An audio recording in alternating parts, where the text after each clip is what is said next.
Hi friends, అందరికీ నమస్కారం. అంజలి కథలకి స్వాగతం. ఈరోజు కథ పేరు రాజు పేద. ఈ కథకి మూల రచయిత మార్క్ ట్విన్ గారు. దీనిని అనువదించిన రచయిత పేరు సింగంపల్లి అప్పారావు గారు.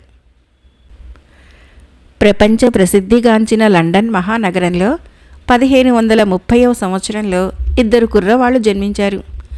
వాళ్ళిద్దరూ ఒకే విధంగా ఉండటం విశేషం. ఒకరి పక్కన మరొకరు నిల్చుంటే కవల పిల్లలా అన్నంత భ్రమ కలగక మానదు. అందులో ఒకడు టామ్ కేంటీ, రెండవవాడు ప్రిన్స్ ఆఫ్ వేల్స్ యువరాజు. టామ్ కేంటీ భిక్షమెత్తుకొని జీవించే నిరుపేద కుటుంబంలో జన్మించాడు. తండ్రి జాన్ కేంటీ చిల్లర దొంగతనాలు చేస్తూ ఉంటాడు. దొరికిన వాటిని అమ్మేసి ఆ డబ్బుతో తాగేస్తూ ఉంటాడు. టామ్కి ఒక నాయనమ్మ ఉంది. అన్నదమ్ములు, అక్క చెల్లెళ్ళు ఉన్నారు. వాళ్ళు లండన్ వీధుల్లో అడుక్కొని వచ్చిన వాటిని తెచ్చి నాయనమ్మకి ఇస్తూ ఉంటారు. పిల్లలు ఎన్ని తెచ్చిచ్చినా నాయనమ్మ పిల్లల్ని చేదరించుకుంటూ ఉంటుంది. చేతిలోని కర్రతో వాళ్ళని చితక బాదుతూ ఉండేది. వీలు చిక్కినప్పుడల్లా జాన్ కేంటీ కూడా తాగి వచ్చి పిల్లల్ని చావబాదుతూ ఉండేవాడు. లండన్ బ్రిడ్జి వద్ద ఓఫల్ కోర్టు ఉంది. ఆ కోర్టు సమీపంగా అడుక్కునే వాళ్ళ గుడిసెలు, పేదవాళ్ల ఇళ్ళు ఎక్కువగా ఉండేవి. జాన్ కేంటీ నివాసము అక్కడే. సోదరులు, సోదరీమణులు అడుక్కునేటందుకు వెళ్ళిన తర్వాత టామ్ నిద్ర లేచేవాడు. లేవగానే అడుక్కునే బొచ్చు పుచ్చుకొని వీధుల్లోకి బయలుదేరేవాడు. జాన్ కేంటీ పిల్లలెవరికీ అక్షరం ముక్క రాదు. టామ్ పుట్టిన సంతోషము ఆ కుటుంబంలో ఎవరికీ లేదు. మరొక ముష్టివాణ్ణి కని లోకంలో విడిచిపెట్టానే అని తల్లి ఇప్పుడున్న ఇన్ని నోళ్ళకి ఆహారం పెట్టలేక బాధపడుతూ ఉంటే మరొక నోరు తన పాలబడిందే అని తండ్రి బాధపడ్డారు. యువరాజు పుట్టుక ఎంతమందికో ఆనందం కలిగించింది. రాజభవనం యావత్తు వేల్స్ యువరాజు జన్మించినందుకు ఆనందంతో వేడుకలు జరుపుకున్నారు. మహారాజు, మహారాణి ఆనందానికి అవధులు లేకుండా పోయాయి. సామంతులకు, మంత్రులకు, రాజభవన ఉద్యోగులకు, సేవకులకు విలువైన బహుమానాలు అందచేశారు. భగవంతుడు సృష్టించిన మానవులు ఒకే విధంగా ఉన్నా వాళ్ళ స్థితిగతులలో ఎంత తేడా! యువరాజుకి ఎంతోమంది సేవకులు, అతడికి అన్ని సుఖభోగాలు కాళ్ళ దగ్గరికి వస్తాయి. కానీ పేదవాడైన టామ్కి అలా కాదు. అతడు ఏనాడైనా రాగి నాణం తీసుకురాకపోయినా నాయనమ్మ ఊరుకునేది కాదు.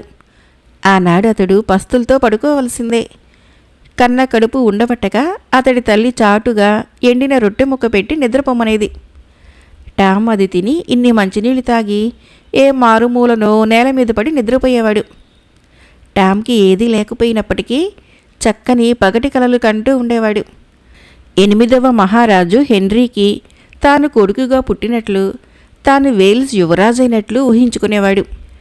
లండన్ వీధులలో తిరుగుతూ చేతిలో అడుక్కునే గిన్నెను కిరీటం వలె నెత్తిన పెట్టుకుని హుందాగా నడిచేవాడు.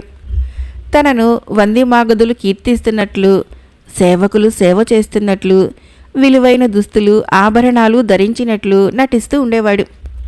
మహారాజా భోజనం ఆరగించినట్లు ఆనందించేవాడు. టామ్ స్నేహితులు ఇదంతా చూసి నవ్వుకునేవాళ్ళు. చూడండి, ఏదో ఒకనాడు నేను నిజమైన యువరాజును చూస్తాను అనేవాడు టామ్. నీ తరం కాదు. ప్రిన్స్ ఆఫ్ వేల్స్ను చూడటం అంటే వీధుల్లో అడుక్కోవటం అనుకుంటున్నావా అనేవారు స్నేహితులు. టాము తన బట్టల వంక చూసుకునేవాడు. అవి చిరిగి పీలికలయ్యి మట్టిలో కొట్టుకుపోయి ఉండేవి. యువరాజునైన తనకు అటువంటి దుస్తులా అనుకొని తిన్నగా థేమ్స్ నదికి వెళ్ళేవాడు. నదిలో స్నానం చేసి తన బట్టలని మురికి నీటిలో ఉతుక్కొని వచ్చేవాడు. లండన్ టవర్ వద్ద సిపాయిలు తీసుకుని వెళ్లే ఖైదీలను సిపాయిలు ఒక క్రమ పద్ధతిలో నడిచే నడకను శ్రద్ధగా చూసేవాడు. యువరాజు వలె జీవితం గడపాలన్న కోరిక నానాటికి టామ్లో బలపడసాగింది. స్నేహితుల ముందు యువరాజు వలె నటించేవాడు. కనిపించని సేవకులకు ఆజ్ఞలు జారీ చేసేవాడు. సేవకులు తప్పులు చేసినట్లు, వాళ్ళని దండిస్తున్నట్లు అభినయించేవాడు. చలికాలపు రోజులలో టామ్ లండన్ వీధులలో తిరుగుతూ దుకాణాలలోని ఉన్ని వస్త్రాల వంక చూసేవాడు. ఖరీదైన రొట్టెలు, ఆహార పదార్థాల వంక ఆశగా చూసేవాడు. అయినా టామ్కి చలిబాధ తగ్గేది కాదు. ఆకలి బాధ చల్లారేది కాదు. ఆకలి కడుపుతో వచ్చి నేల మీద మేను వాల్చేవాడు. అతడికి ఎప్పుడో నిద్ర పట్టేది. ఆ నిద్రలో పెద్ద విందు జరుగుతున్నట్లు, రాజవంశీయులు, అందమైన యువతులు వచ్చి తనకు వంగి వంగి నమస్కారాలు పెడుతున్నట్లు కలకనేవాడు. అన్ని రోజుల మాదిరిగానే ఆ రోజు తెల్లవారింది. టాము నిద్ర లేచాడు. ఆ ఇంటిలో ఎవరూ మరొకరి గురించి పట్టించుకోరు. టామ్కి ఆ రోజు ముష్టెత్తుకోవాలనిపించలేదు. నెమ్మదిగా లేచి వీధిలోకి వచ్చాడు. భవనాలన్నీ దాటుకొని టెంపుల్ బార్ వరకు వచ్చాడు. అతడు ఎప్పుడూ అంత దూరం రాలేదు. లండన్ నగర సరిహద్దు దాటుకొని ఎత్తైన సముద్ర తీర ప్రాంతానికి వచ్చాడు. అక్కడ ఎన్నో భవనాలు అందంగా తీర్చిదిద్దినట్లు ఉన్నాయి. ఆ భవనాలు ఉన్నత వంశానికి చెందిన ధనవంతుల రాజప్రాసాదాలు. టామ్ ఎప్పుడూ ఆ భవనాలను చూడకపోవటం వలన ఎంతో ఆశ్చర్యపోయాడు. టామ్ ఇంకా ముందుకు వెళ్ళాడు. అక్కడ టామ్కి గ్రామీణ వాతావరణం కనిపించింది. అక్కడ కూడా ఎన్నో అందమైన భవనాలు కనిపించాయి. వాటిని చూసుకుంటూ టామ్ మరికొంత ముందుకు వెళ్ళాడు. అక్కడ విశాలమైన ఆవరణ, మధ్యగా పెద్ద రాజభవనము టామ్కి కనిపించాయి. ఆవరణకి ముందు భాగంలో ఇనప కడ్డీలతో చేయబడిన ఎత్తైన గేటు ఉంది. దానిని చూసి టామ్ ఎంతో ఆశ్చర్యపోయాడు. ఆ భవనం ముందు సిపాయిలు కాపలా ఉన్నారు. టాము మెల్లగా ఒక సిపాయికి సమీపంగా వెళ్ళి, ఈ భవనంలో ఎవరుంటారు అని అడిగాడు. ఇందులో కార్డినల్ ఉంటారు అని జవాబు చెప్పాడు సిపాయి. కార్డినల్ అంటే ఏమిటో, అలా ఎవరిని పిలుస్తారో టామ్కి అర్థం కాలేదు. తర్వాత అతడు మరికొంత ముందుకు వెళ్ళాడు. అక్కడ ఓ పెద్ద విశాలమైన భవనం కనిపించింది. టాము అంతకు క్రితం చూసిన భవనాల కంటే ఆ భవనం చాలా పెద్దదిగాను అందంగానూ కనిపించింది. మొత్తం భవనం యావత్తూ రాతి కట్టడమే. భవనం గోడల మీద అందమైన బొమ్మలు, లతలు నగిషీగా చెక్కబడి ఉన్నాయి. సింహద్వారం వద్ద ఉన్న గోడలకు అటు ఇటు పెద్ద రాతి సింహాలు అమర్చబడి ఉన్నాయి. ఒక్క మహారాజు గారు తప్ప అన్యులు ఎవరుంటారు ఇటువంటి భవనంలో అనుకున్నాడు టామ్. ఆ భవనానికి ఉన్న పెద్ద తలుపులు బంగారపు రంగులో దగదగా మెరుస్తున్నాయి. ఆ తలుపులకి అటు ఇటు 2 గార్డులు నిలుచొని కాపలా కాస్తున్నారు. అయితే వాళ్ళు బొమ్మలకు మళ్ళీ కదలక మెదలక నిలుచొని ఉన్నారు. గేటు దగ్గరగా వెళ్ళి టామ్ లోపలికి తొంగి చూశాడు. లోన ఉన్న ఉద్యానవనంలో వన విహారం చేయటానికి యువరాజు గాని మహారాజు గాని వస్తే కన్నుల పండుగగా చూడవచ్చునని టామ్ ఆశ. ధనవంతులైన రాజవంశీయులు అందమైన గుర్రపు బగ్గీల మీద లోపలికి వస్తున్నారు, బయటికి వెళుతున్నారు. ఆ దృశ్యము టామ్కి నేత్రానందకరంగా కనిపించసాగింది. విలువైన వస్త్రాలు, ఆభరణాలు ధరించిన స్త్రీలు, పురుషులు అటు ఇటు తిరుగుతూ కనిపించారు. అదే సమయంలో యువరాజు అటుగా రావటము టామ్ చూశాడు. బంగారు జలతారుతో అల్లబడిన విలువైన వస్త్రాలు ధరించాడు. మొలకు ఖడ్గం ఒకటి వేలాడుతూ కనిపించింది. నెత్తిమీద కిరీటం ఉంది. కిరీటము ఊర్ధ్వ భాగంలో అమూల్యమైన వజ్రం పొదగబడి ఉంది. చివరకు రక్తమాంసాలున్న యువరాజును చూశాను. యువరాజుకు నా వయసే ఉంటుంది. అచ్చు నాలాగే ఉన్నాడు సుమా. ఎంత అందంగా ఉన్నాడు. చూడటానికి 2 కళ్ళు చాలవు సుమా అనుకున్నాడు టాము. గేటుకు ఉన్న కటకటాల గుండా టామ్ యువరాజును చూస్తూ ఉండిపోయాడు. అలా ఎంతసేపు ఉన్నాడో తెలియదు. అంతలో గార్డు ఒకడు వచ్చి టామ్ చొక్కా పుచ్చుకొని, ఆ విధంగా యువరాజు వారిని చూస్తూ ఉండటానికి నీకెన్ని గుండెలరా అడుక్కు తినే వెధవా అంటూ దూరంగా తోసేశాడు. ఆ తోపుకి టామ్ వెళ్ళి నేల మీద పడ్డాడు. అతడి చుట్టూ జనం మూగారు. అంతేకాదు టామ్ని వెక్కిరించసాగారు. వాళ్ళ నవ్వులు కేరింతలతో అక్కడ మహాసందడి ఏర్పడింది. కాపలాభటుడు టామ్ని విసిరేయటము దూరం నుంచి యువరాజు చూశాడు. అతడు విసురుగా గేటు వద్దకు చేరుకున్నాడు. కాపలా వాళ్ళు యువరాజుకి తలలు వంచి నమస్కరించారు. మమ్మల్ని చూడవచ్చిన మా ప్రజల్ని ఈ విధంగా బాధ పెట్టడానికి మీకెంత ధైర్యము? మరొకసారి ఇలా చేశారంటే మీకు శిరచ్ఛేదం చేయిస్తాను. ఆ కుర్రవాణ్ణి లోపలికి రానియండి అన్నాడు యువరాజు. యువరాజు అలా అనగానే ఆ ప్రదేశంలో నిశ్శబ్ద వాతావరణం అలుముకుంది. సిపాయిలు వెళ్ళి టామ్ని యువరాజు వద్దకు తీసుకొని వచ్చారు. యువరాజు నవ్వుతూ టామ్కి షేక్ హ్యాండ్ ఇచ్చాడు. నువ్వు బాగా అలసినట్లు కనిపిస్తున్నావు. ఆకలిగా కూడా ఉన్నట్లున్నది. నాతోరా అన్నాడు యువరాజు టామ్తో.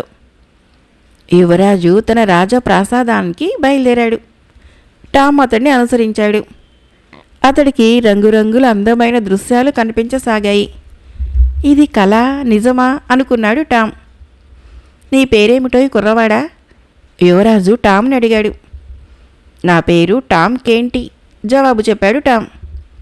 నీ పేరు అదోలా ఉంది. అది సరే, నువ్వెక్కడుంటున్నావు? ఓఫల్ కోర్టు వద్ద చెప్పాడు టామ్. నువ్వు చెప్పిన ఆ భవనం గురించి నేనెప్పుడు వినలేదే. ఆ భవనం లండన్లోనే ఉందా? అవును సార్. నీకు తల్లిదండ్రులున్నారా? యువరాజు ప్రశ్నించాడు. ఉన్నారండి. నేను వాళ్లతోనే ఉంటున్నాను. నాకు ఒక నాయనమ్మ, 2 అక్కలు, సోదరులు కూడా ఉన్నారు. వాళ్ళంతా నిన్ను ప్రేమిస్తారా? మా అమ్మ తప్ప ఎవరూ నన్ను ప్రేమించరు. మా నాయనమ్మ అయితే తాగి ఉన్నప్పుడు నన్ను గొడ్డును బాదినట్లు బాదుతుంది అన్నాడు టామ్. ఆ ముసల్ది నిన్ను కొడుతుందా? భటుల్ని పంపి ఆమెను ఈడ్చుకురమ్మని చెబుతాను. ఖైదీలో వేయించి శిక్షిస్తాను. వద్దండి, పాపం ఆమె చాలా ముసల్ది, చచ్చిపోతుందేమో. టాము నాయనమ్మ మీద జాలి చూపించాడు. మరి మీ నాన్న సంగతేమిటి? అతడు నీ ఎడల ప్రేమగా ఉంటాడా? మా నాన్నవన్నీ మా నాయనమ్మ బుద్ధులే. ఇక మా అక్కలున్నారు చూశారు, నా ఎడల మంచిగాను ఉండరు, చెడుగాను కనిపించరు అన్నాడు టామ్. ఇక మా అక్కలున్నారు చూశావు, Lady Mary, Lady John Grey. 2 ఒక్కలాంటి వారే. వాళ్ళు తమ సేవకురాండ్ర నవ్వులను కూడా పెదాల నుంచి యువతలకు రానీయరు. మరి నీ అక్కలు వాళ్ళ సేవకురాండ్ర నవ్వుల్ని అంగీకరిస్తారా? యువరాజు అమాయకంగా అడిగాడు. సేవకురాండ్రా? మాకు సేవకులంటూ ఎవరూ ఉండరు యువరాజా అన్నాడు టామ్. యువరాజు ఆశ్చర్యపోయాడు. నిజమే చెబుతున్నావా? అయితే మీకు బట్టలు అవి ఎవరు తొడుగుతారు? మేము బట్టలు మార్చుకోము యువరాజా. ఎందుకంటే మా వంటి పేదవారికి ఒకే ఒక జత బట్టలు మాత్రమే ఉంటాయి. ఆ జత బట్టలు ఎల్లప్పుడూ శరీరం మీదనే ఉంటాయి కనుక అన్నాడు టామ్ సిగ్గుపడుతూ. అలాగా? అయితే మా ఆయాలతో చెప్పి బోలెడు విలువైన వస్త్రాలు నీకు మీ అక్కలకి పంపిస్తాలే అన్నాడు యువరాజు. తీరిక వేళల్లో ఏం చేస్తుంటావు?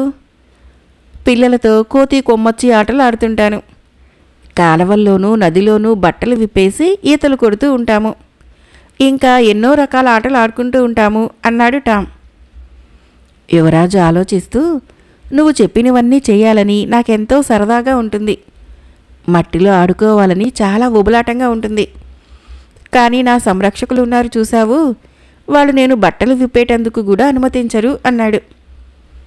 టాము యువరాజు తొడుక్కున్న వస్త్రాల వంక చూస్తూ, నాకు మీలాంటి వస్త్రాలు ధరించాలని ఉంది అన్నాడు ఆశగా. వెంటనే యువరాజు తన బట్టలన్నీ విప్పేశాడు. టామ్ కూడా తన బట్టలు విప్పి పక్కన పెట్టి యువరాజు విప్పిన విలువైన బట్టలు ధరించాడు. విలువైన వజ్రంగల కిరీటం ధరించాడు. బూట్లు మినహా ఆభరణాలు ధరించాడు. యువరాజు అక్కడున్న టామ్ బట్టలు వేసుకున్నాడు. అవి మాసిపోయి కంపు కొడుతున్నాయి. అయినా యువరాజు వాటిని అసహ్యించుకోలేదు. యువరాజు ఏకాంత మందిరంలో పెద్ద నిలువుటద్దం ఒకటుంది. 2 అద్దం ముందు నిలుచొని చూసుకున్నారు.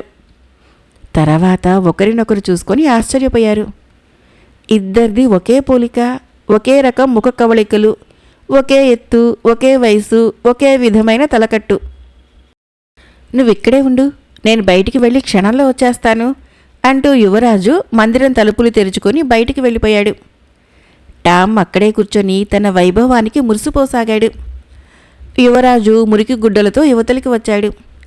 అతడికి ఎదురుగా సింహద్వారం వద్ద కాపలా భటులు కనిపించారు.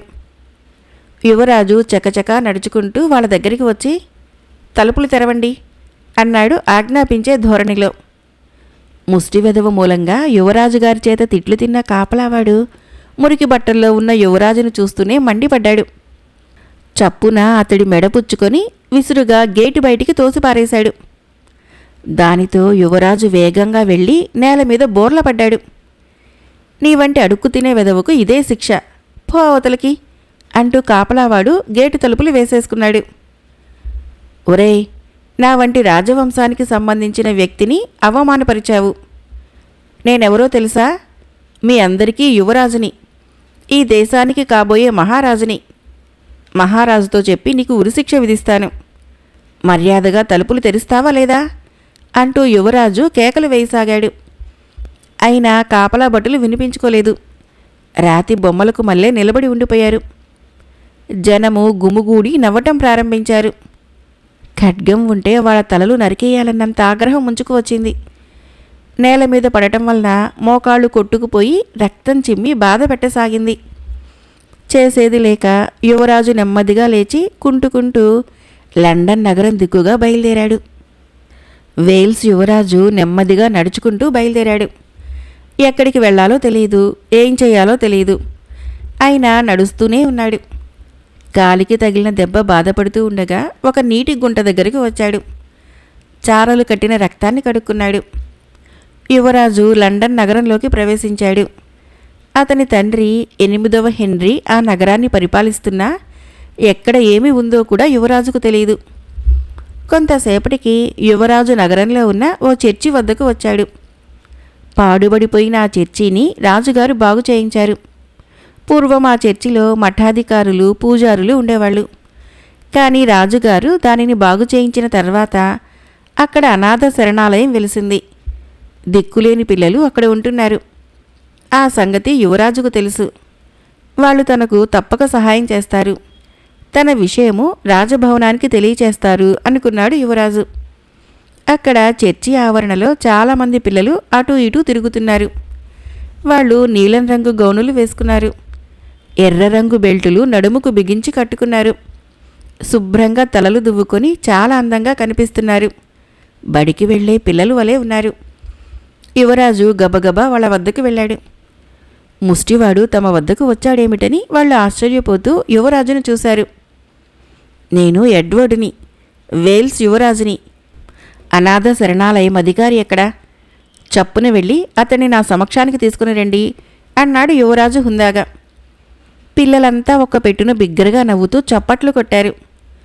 ఒరే ముష్టి యువరాజా, మహారాజు గారి తరపున ఏదైనా ముఖ్యమైన వార్త తెచ్చావా అన్నాడు ఓ కుర్రవాడు నవ్వుతూ. యువరాజుకి కోపం వచ్చింది. అలవాటు ప్రకారము కుడి చేయి మొలనున్న ఖడ్గం మీదకి వెళ్ళింది. అయితే అక్కడ ఖడ్గం ఉంటే కదా. వీడెవడో గాని యువరాజు గారి వలె చక్కగా నటిస్తున్నాడు గదు అన్నాడు మరొక కుర్రవాడు. మీరు నన్ను అవమానిస్తున్నారు. దీని ఫలితం ఎలా ఉంటుందో తెలుసా? మీరంతా మా నాన్నగారి దయాధర్మం మీద ఆధారపడి ఇక్కడ ఇంత మీరు తింటున్నారు. యువరాజుగా నేను ఈ శరణాలయాన్ని మూసించేయగలను. అప్పుడు మీరంతా వీధుల్లో అడుక్కు తింటారు అన్నాడు యువరాజు కోపంగా. పిల్లలు ఒకరి ముఖాలొకరు చూసుకున్నారు. తర్వాత అందరూ మోకాల మీద వంగి యువరాజుకి గౌరవ సూచకంగా నమస్కరించారు. యువరాజుకి ఎంతో సంతోషం కలిగింది. తర్వాత పిల్లలంతా ఒక్క ఉదుటన లేచారు. అందరూ కలిసి యువరాజు మీదకి దాడి చేశారు. పాపం యువరాజు నేల మీద వెల్లికిలా పడిపోయాడు. తర్వాత పిల్లలంతా పెద్దగా అరుస్తూ ఎక్కడి వారు అక్కడికి వెళ్ళిపోయారు. యువరాజు శరీరం అంతా మట్టి కొట్టుకుపోయింది. మోకాలుకున్న గాయం మళ్లీ రేగింది. నెమ్మదిగా లేచి కుంటుకుంటూ ముందుకు బయలుదేరాడు. ఇలా లాభం లేదు. ఓఫల్ కోర్టు ఎక్కడో తెలుసుకొని అక్కడికి వెళ్తాను. ఆ అడుక్కునే కుర్రవాడి తల్లిదండ్రులను కలుసుకుంటాను. దానితో ఈ సమస్య పరిష్కారమవుతుంది అనుకున్నాడు యువరాజు. యువరాజు నెమ్మదిగా ఓఫల్ కోర్టు సమీపానికి వచ్చాడు. ఆ ముష్టివాడి ఇల్లు ఎక్కడో యువరాజుకి తెలియలేదు. అదే సమయంలో ఆ దారినే ఓ తాగుబోతు వెళుతూ యువరాజుకి కనిపించాడు. యువరాజు వాడి చొక్కా పుచ్చుకొని ఆపి, జాన్ కేంటీ అనే వ్యక్తి ఎక్కడ నివసిస్తున్నాడో నీకేమైనా తెలుసా అని అడిగాడు. ఆ తాగుబోతు వ్యక్తి యువరాజును చూస్తూనే నవ్వి, ఏరా ఒళ్ళు తెలియటం లేదా? నువ్వు తాగుడు అలవాటు చేసుకున్నావా ఏం? నేను నీ తండ్రినిరా, జాన్ కేంటీని. నన్ను పట్టుకొని జాన్ కేంటీ ఇల్లు ఎక్కడా అని అడుగుతావా? కళ్ళు నెత్తి మీదకెక్కాయట్రా నీకు అన్నాడు. ఓహో, నువ్వేనా టామ్ తండ్రివి? సరే, నన్ను నా తండ్రి దగ్గరికి రాజభవనానికి తీసుకెళ్ళు. మా నాన్న ఎవరో తెలుసా? ఈ రాజ్యానికి చక్రవర్తి, 8వ హెన్రీ. మా నాన్నగారితో చెప్పి మీ దరిద్రం పోయేటట్లు బోలెడంత ధనం ఇప్పిస్తాను అన్నాడు యువరాజు. జాన్కేంటి బిగ్గరగా నవ్వుతూ, ఏరా తాగిన మైకంలో పిచ్చి పిచ్చిగా మాట్లాడుతున్నావా? నేను కూడా ఒక్కొక్కప్పుడు అలాగే మాట్లాడుతూ ఉంటాలే. ఇంటికి పద. నాయనమ్మ కర్రతో 4 దెబ్బలు తిన్నావంటే తాగుడు మైకము పిచ్చివాగుడు రెండూ పారిపోతాయి. పద ఇంటికి అంటూ యువరాజు చొక్కా పుచ్చుకొని లాక్కుంటూ ఇంటి దారి పట్టాడు. యువరాజు ఏకాంత మందిరంలో కూర్చున్న టాము ఎన్నో అందమైన పగటి కలలు కనసాగాడు. అద్దంలో తన ఆకారాన్ని చూసుకున్నాడు. మొలన ఉన్న ఖడ్గాన్ని చర్రున వరనించి లాగి దానిని గాలిలో అటూ ఇటూ తిప్పాడు. మళ్ళీ ఖడ్గాన్ని వరలో పెట్టేసి అద్దం ముందుకొచ్చి తన యువరాజు వేషాన్ని చూసుకున్నాడు. ఇప్పుడు ఓఫల్ కోర్టు వద్ద ఉన్న మా పేదవాళ్లంతా వచ్చి నన్ను చూసి ఎంత పొంగిపోతారో, నాకెంత అదృష్టం పట్టిందోనని మురిసిపోతారో కదా అనుకున్నాడు టామ్.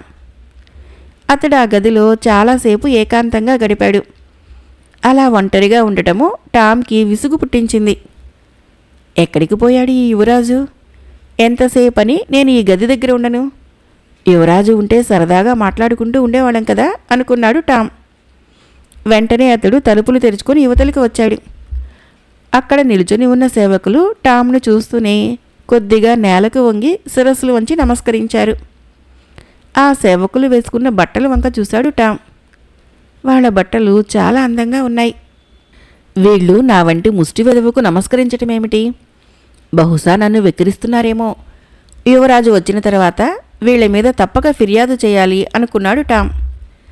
అంతలో ఓ పిల్లవాడు అక్కడికి వచ్చి టామ్కి శిరస్సు వంచి నమస్కరించి, యువరాజులకు జయము జయము, మీ సోదరీమణుల వారు జాన్ గ్రే వారు వస్తున్నారు అని చెప్పాడు. అప్పుడే అక్కడికి చేరుకున్న యువరాణి జాన్ గ్రే, యువరాజులు నలతగా ఉన్నట్టు కనిపిస్తున్నారు, ఆరోగ్యం బాగుండలేదా అని ప్రశ్నించింది.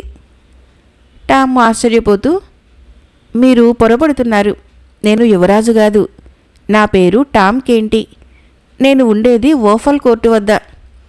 ఏరి యువరాజు వారు ఎక్కడా? వారు నా చింకి బట్టలు ధరించారు, వాటిని నాకు ఇచ్చేయమని చెప్పండి, నేను మా ఇంటికి వెళ్ళిపోతాను అంటూ నేలకంటా వంగి యువరానికి నమస్కరించాడు. జాన్ గ్రే ఎంతో ఆశ్చర్యపోయింది.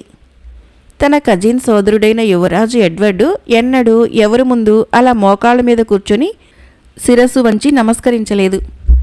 అదీకాక యువరాజు మాట్లాడే మాటలు ఆమెకు భయాన్ని కలిగించాయి. ఆమె చప్పున వెనుదిరిగి పరిగెత్తుకుంటూ వెళ్ళిపోయింది, ఆ విషయాన్ని మహారాణి వారికి చెప్పడానికి. యువరాజా వారికి పిచ్చి పట్టిన విషయము చిటికెలో రాజభవనం యావత్తు దావానలంగా వ్యాపించింది. రాజభవనం వ్యవహారాలు చూసే అధికారి అంతఃపురంలో ఇలా ప్రకటన జారీ చేయించాడు. మహారాజు గారి ఆజ్ఞను అనుసరించి రాజభవనంలో ఉన్నవారెవ్వరూ యువరాజా వారి అనారోగ్యం గురించి ఎక్కడా పల్లెత్తు మాట ఉచ్చరించడానికి వీల్లేదు. టామ్కి మతిపోయినంత పనైంది. తన మాటలు ఎవ్వరూ నమ్మటం లేదు, పైగా అందరూ తనకు పిచ్చి పట్టినట్లుగా భావిస్తున్నారు అనుకున్నాడు. ఎక్కడికి వెళ్ళినా సేవకులు సంతోషంగా నమస్కరించటం లేదు. వాళ్ళ ముఖాల్లో విషాదం తొంగి చూస్తూ ఉండటము టామ్ గమనిస్తూనే ఉన్నాడు. రాజభవనం తాలూకు అధికారులు టామును తీసుకొని మహారాజు శయన మందిరానికి వచ్చారు. కొన్నాళ్లుగా 8వ హెన్రీ అస్వస్థులుగా ఉన్నారు. మంచం మీద నుంచి లేవటం లేదు. యువరాజా వారు ఇటువంటి తెలివి తక్కువ హాస్యాలు చేస్తున్నారేమిటి? ఎందుకిలా చేస్తున్నావు కుమారా అని అడిగాడు మహారాజు. మహారాజు ముందు ఏం మాట్లాడాలో ఎలా మాట్లాడాలో తెలియని టాము మౌనముద్ర వహించాడు. మహారాజు బాధపడుతూ కొడుకుని దగ్గరికి రావలసిందిగా సంజ్ఞ చేశాడు. టామ్ దగ్గరికి రాగానే అతన్ని చేయి పుచ్చుకొని గుండెలకు హత్తుకుంటూ, నాయనా, నేను ముసలివాడినయ్యాను, రోగంతో మంచాన పడ్డాను. ఈ వయసులో నన్నెందుకు బాధ పెడతావు చెప్పు, అసలు నీ ఉద్దేశం ఏమిటో చెప్పు అన్నాడు మహారాజు హెన్రీ. నేను భిక్షమెత్తుకుని జీవించే ముష్టివాడిని మహారాజా. ఒక విచిత్ర పరిస్థితుల్లో ఇక్కడికి రావాల్సి వచ్చింది. ఇది నేను తెలిసి చేసిన నేరం కాదు, కనుక నా ప్రాణాల్ని కాపాడింది మహారాజా అన్నాడు టామ్ విచారంగా. మహారాజుకి ఏమీ అర్థం కాలేదు. అతడు ఎంతో ఆవేదన పొందాడు. అతడు తక్షణము అధికారులను పిలిచి, యువరాజా వారికి కొద్దిగా మానసికమైన రుగ్మత వచ్చింది. వారికి వినోదాలు, ఆటలు, మంచి మంచి కార్యక్రమాలు చూపించడం వలన ఆ రుగ్మత ఇట్టే నయమైపోతుంది. అలా చేయండి. యువరాజా వారికి స్వస్థత చేకూరాలి, అది మీ బాధ్యత. ఇతడు ఇంగ్లాండ్ దేశానికి వారసుడు కాబోయే మహారాజు. యువరాజా వారి విషయంలో ఎక్కువ శ్రద్ధ తీసుకోండి అంటూ ఆజ్ఞాపించాడు మహారాజు. టామ్ పరిస్థితి పంజరంలోని చిలుక మాదిరిగా అయిపోయింది. అధికారులు అతన్ని ఎక్కడికి వెళ్ళనీయటం లేదు. అతడికి ఏది ఎలా చేయాలో, ఎవరికి ఎలా సమాధానం చెప్పాలో అన్న గుర్తు చేయడానికి ప్రయత్నిస్తున్నారు. టామ్ వద్ద ఎప్పుడూ సేవకులు కనిపెట్టుకుని ఉండసాగారు. తన బూట్లు విప్పుకోవటానికి కానీ, తన బట్టలు విప్పి ఉతికిన వస్త్రాలు ధరించటానికి కానీ టామ్కి స్వేచ్ఛ లేదు. చేసే భోజనం కూడా అధికారుల ఇష్టాయిష్టాల మీద చేయవలసిందే. తను ఏది తినాలన్నా దానిని ముందుగా ఓ అధికారి రుచి చూస్తాడు. దానిలో విషం కలపబడలేదని నిర్ధారణ అయిన తర్వాతనే దానిని యువరాజు తినాలి. యువరాజు విషయంలో అంతఃపురంలోని రాజకీయోద్యోగులు తలా ఒక రకంగా అనుకోసాగారు. యువరాజు ఒక్కడు కాదు, 2 కవల పిల్లలై ఉంటారు. అందులో ఒకడేమో తప్పిపోయి ముష్టివాడిగా మారిపోయాడేమో. ఈ యువరాజు ఆ ముష్టివాడేమో, అందుకే అలా మాట్లాడుతున్నాడేమో అనేవాడు ఒకడు. ఇదేదో మహా అద్భుతంగానే ఉంది. యువరాజు ఏమిటి, తాను ముష్టివాడినని చెప్పటమేమిటి అని మరొకరు అనేవాడు. భవిష్యత్తు చాలా గడ్డుగానే ఉండవచ్చు. ఈ ఇంగ్లాండ్ సింహాసనానికి ఏదో దుర్దశ పట్టింది అనేవాడు ఇంకొకడు. యువరాజు అక్షరాల మన యువరాజే, అందులో ఎటువంటి సందేహమూ లేదు. ఏదో మానసిక రుగ్మత వచ్చి ఉంటుంది.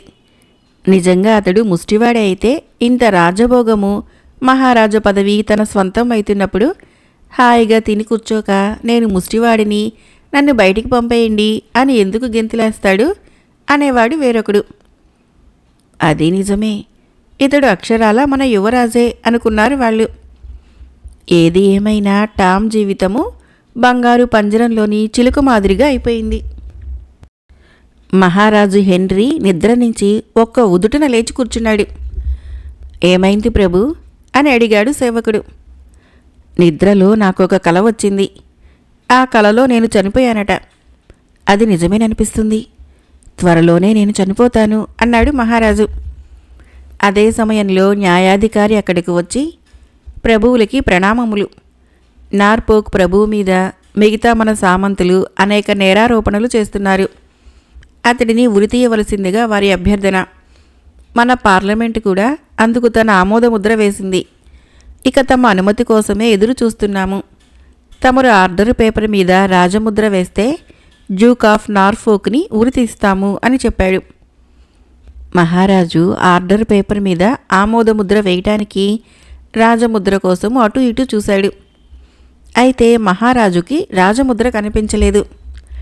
అక్కడే ఉన్న లార్డు ఒకడు, తమరు రాజముద్రని లోగడ ఒకసారి యువరాజా వారికి దాచిపెట్టమనిచ్చారు అంటూ గుర్తు చేశాడు.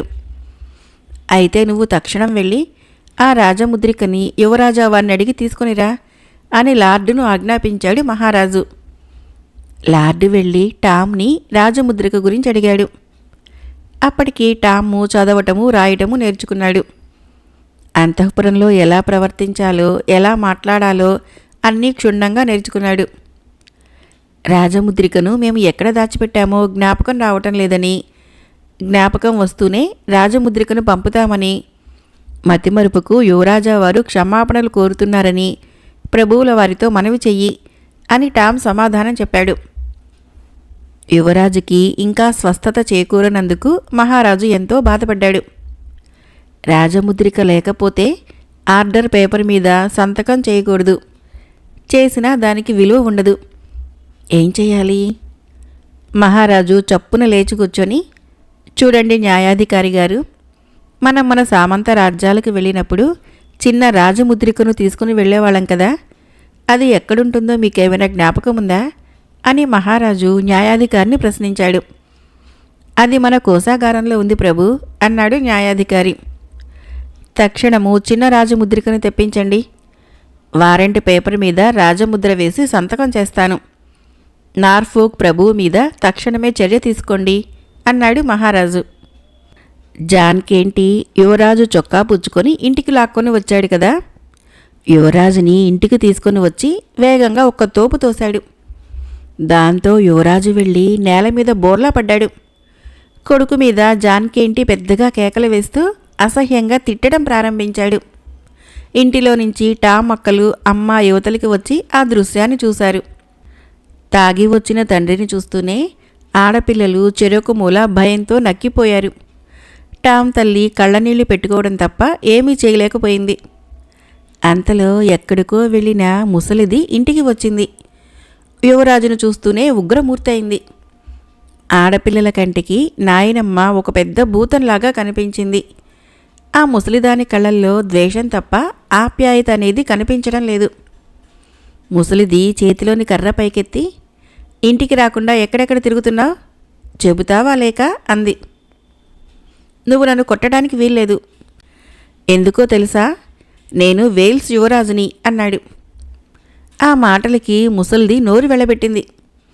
జాన్కేంటి విరగబడి నవ్వటం ప్రారంభించాడు.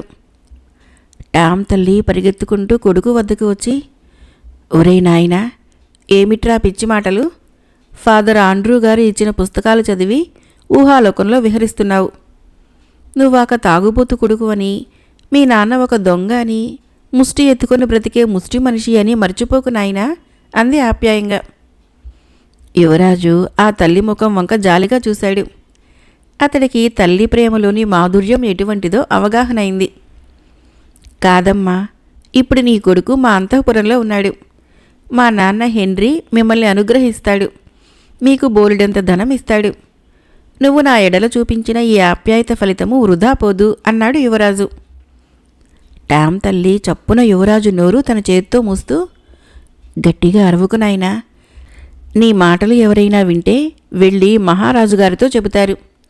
రాజభటులు వచ్చి నిన్ను తీసుకుని వెళ్ళి రాజద్రోహం కింద ఉరి తీస్తారు అంది.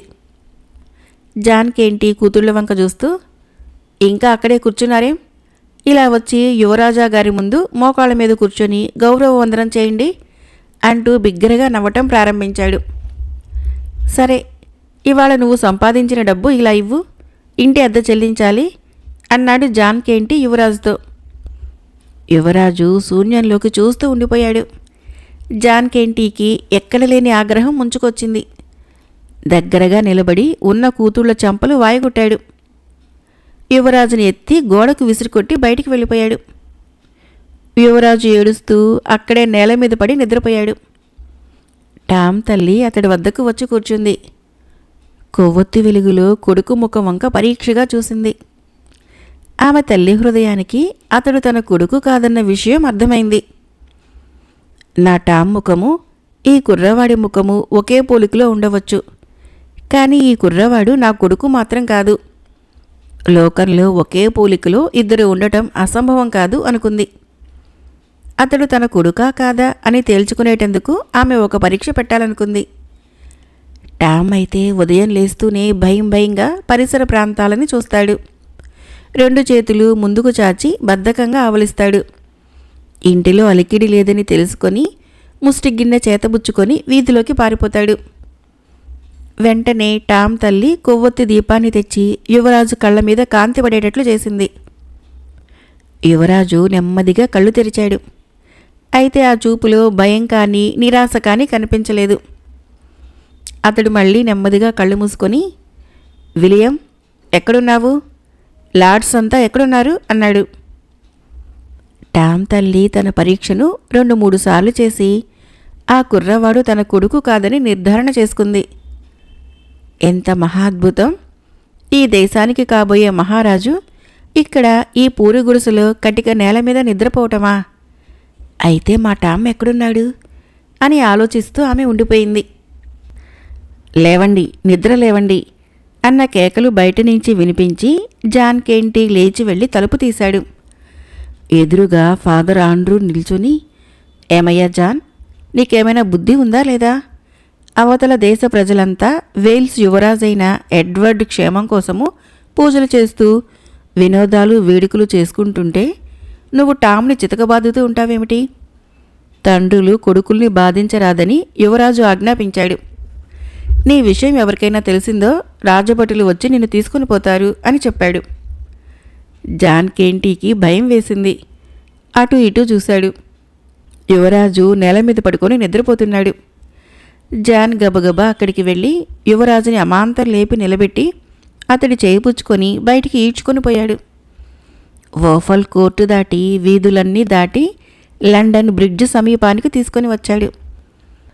ఒరే ముష్టివెదవా, నేను నిన్ను కొడతానని నీ నోటి నుంచి ఒక్క మాటైనా బయటికి వచ్చిందో నీ తాట ఒలిచి డోలు కట్టేస్తాను, జాగ్రత్త అన్నాడు యువరాజుతో జాన్ కేంటి. లండన్ వీధులన్నీ మహాసందడిగా ఉన్నాయి. జనము నవ్వుతూ కేరింతలు కొడుతూ అటూ ఇటూ తిరుగుతున్నారు. బ్యాండ్ మేళాలు, పాటలు పాడేవాళ్ళు, నృత్యాలు చేసేవాళ్ళు తమ కళా కౌశలాన్ని చూపిస్తున్నారు. జాన్ కేంటి యువరాజు చేయి పుచ్చుకొని జనంలో నుంచి ముందుకు తీసుకొని పోతున్నాడు. అక్కడ ఒక చోట ఒక వ్యక్తి అందరికీ మత్తు పానీయం గ్లాసులను ఇస్తున్నాడు. రండి రండి, నేను రోజు అందరికీ మంచినీళ్లు పంచిపెడుతూ ఉంటాను, కానీ ఈరోజు ద్రాక్ష సారాయిని పంచిపెడుతున్నాను. వేల్స్ యువరాజు పేరున ఈరోజు ఇష్టం వచ్చినంత తాగండి అంటున్నాడు ఆ వ్యక్తి. జాన్ కేంటీకి నోరూరింది. యువరాజును పుచ్చుకొని గుంపు లోపలికి వెళ్ళాడు. గ్లాసులు అందుకునే సందడిలో యువరాజు చేయి వదిలేశాడు. యువరాజుకి అవకాశం చిక్కింది. గుంపును తప్పించుకొని రాజభవనం వైపు దిక్కుగా పరుగులు ప్రారంభించాడు. ఆ ముష్టి వెధవ నా బట్టలు కావాలని అడగకపోతే ఇంత అనర్థం జరిగి ఉండేది కాదు. వాడు అందరితో నిజం చెప్పకుండా తానే వేల్స్ యువరాజు అయినట్లు అందరినీ మోసం చేస్తున్నాడు. అదంతా బట్టబయలు చేస్తాను, ఆ రాజద్రోహికి ఉరిశిక్ష విధిస్తాను అనుకున్నాడు యువరాజు. చివరికి అతడు రాజప్రాసాదం యొక్క సింహద్వారం చెంతకు చేరుకున్నాడు. సువర్ణ ద్వారాలకి అటూ ఇటూ 2 రాజభటులు కాపలా కాస్తూ కనిపించారు. నేనే అసలైన వేల్స్ యువరాజుని, అంతఃపురంలో ఉన్నది నకిలీ యువరాజు. నేను మహారాజు గారితో మాట్లాడాలి, గేట్లు తెరవండి అన్నాడు యువరాజు దర్పంగా కాపలావాళ్లతో. ఒక కాపలావాడు యువరాజుని చూశాడు. వాడికి ఎక్కడలేని కోపం వచ్చింది. మళ్ళీ వచ్చావురా రాస్కేల్, నిన్నేం చేస్తానో చూడు ముష్టివెదవా అంటూ కాపలావాడు యువరాజు మెడపుచ్చుకొని దూరంగా విసిరేశాడు. దానితో పాపము యువరాజు దూరంగా వెళ్ళి నేల మీద పడ్డాడు. మోకాళ్ళు కొట్టుకుపోయాయి. అక్కడున్న జనము విరగబడి నవ్వటం ప్రారంభించారు. యువరాజు చొక్కా పుచ్చుకొని పైకి లేపారు. అంతలో బలమైన ఒక వ్యక్తి వాళ్ళ మధ్యకు వచ్చాడు. కుడి చేతితో కొంతమందిని, ఎడమ చేతితో కొంతమందిని దూరంగా నెట్టేసి యువరాజుని దగ్గరగా తీసుకున్నాడు. యువరాజు ఆ వ్యక్తి వంక చూశాడు. ఆ వ్యక్తి ఎత్తుగా బలిష్టంగా ఉన్నాడు. మంచి దుస్తులు వేసుకొని ఉన్నాడు. ఉన్నత వంశానికి చెందిన వాడిలా ఉన్నాడు. ఆ వ్యక్తి యువరాజు ముఖంలోకి చూసి నవ్వుతూ, నా పేరు మైల్ హేండన్, నేను నీ స్నేహితుణ్ణి అన్నాడు. అడుగో మరొక యువరాజు, అతడి సంరక్షకుడు, పదండి వాళ్ళని సన్మానించుదాం అంటూ ప్రజలు వాళ్ళ మీద విరుచుకుని పడటానికి ముందుకొచ్చారు. అదే సమయంలో రాజభటులు ముందుకొచ్చి, తొలగండి, మార్గం ఇవ్వండి, మహారాజు గారి వద్ద నుంచి వార్తాహరుడు వస్తున్నాడు, దారి ఇవ్వండి అని బిగ్గరగా అరిచాడు. జనము ఎక్కడి వారక్కడ వైదొలిగి వస్తున్న గుర్రపు బగ్గీకి మార్గం ఇచ్చారు. ఆ సందడిలో హెండన్ యువరాజు చేయి పుచ్చుకొని పరుగు లంఘించుకున్నాడు. రాజభవనంలోని గిల్ట్ హాలు రాజప్రముఖులతోనూ ప్రభువులతోనూ లార్డ్స్తోనూ నిండి ఉంది. అందరి ముఖాలలోనూ ఆతృత, ఆందోళనలు కనిపిస్తున్నాయి. మరుక్షణము రాయబారి వేదిక మీదకొచ్చి, రాజప్రముఖులారా, మీకు ఒక అశుభవార్త చెప్పవలసి వస్తున్నందుకు ఎంతో బాధపడుతున్నాను. మహారాజు 8వ హెన్రీ గారు ఇక మనకు లేరు, వారు మరణించారు అంటూ ప్రకటించాడు. ఒక లార్డు వచ్చి టాము ముందు మోకరిల్లి, మహారాజు గారు మరణించారు, ఈ ఇంగ్లాండ్ సామ్రాజ్యానికి ఈ క్షణం నుంచి మీరే మహారాజులు, మీ నోటి నుంచి వెలువడే మాటే రాజశాసనము అన్నాడు. టామ్ ఎంతో ఆశ్చర్యపోయాడు.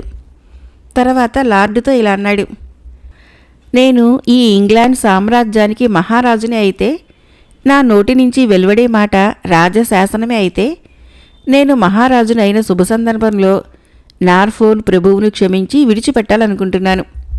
అతడి ఉరిశిక్షను రద్దు చేయండి. నా మాట తక్షణం అమలు జరగాలి అన్నాడు. చిత్తం, అలాగే జరుగుతుంది అన్నాడు లార్డ్. ఈ వార్త దేశమంతటా ప్రాకింది. నిరంకుశ దుష్టపాలన అంతమైంది. మనకు దయకల ప్రభువు లభించాడు. ఎడ్వర్డ్ ప్రభువు కలకాలం జీవించాలి. ఇంగ్లాండ్ ప్రభువు చల్లగా వర్ధిల్లాలి. ప్రజలు టామ్ని వేణుళ్లా కీర్తించసాగారు. వేల్స్ యువరాజైన ఎడ్వర్డు ఇప్పుడు యువరాజు కాదు, మహారాజు కనుక మనం అతన్ని మహారాజు అని సంబోధించటమే సమంజసంగా ఉంటుంది. మైల్స్ హెండన్ మహారాజును తీసుకొని లండన్ బ్రిడ్జి వద్దకు చేరుకున్నాడు. దారి పొడుగునా ప్రజలు జేజేలు పలుకుతున్నారు. మహారాజు 8వ హెన్రీ చనిపోయారు. ఇప్పుడు మన మహారాజు 6వ ఎడ్వర్డ్ గారు. మహారాజు ఎడ్వర్డ్ కలకాలం జీవించాలి. ఆ జేజేలు ఎడ్వర్డ్ విన్నాడు. ఆనందంతో అతడి శరీరము ఉప్పొంగింది. మైల్స్ హెండన్ను ఎడ్వర్డ్ చేయిపుచ్చుకొని లండన్ బ్రిడ్జి మీదుగా వస్తున్నాడు.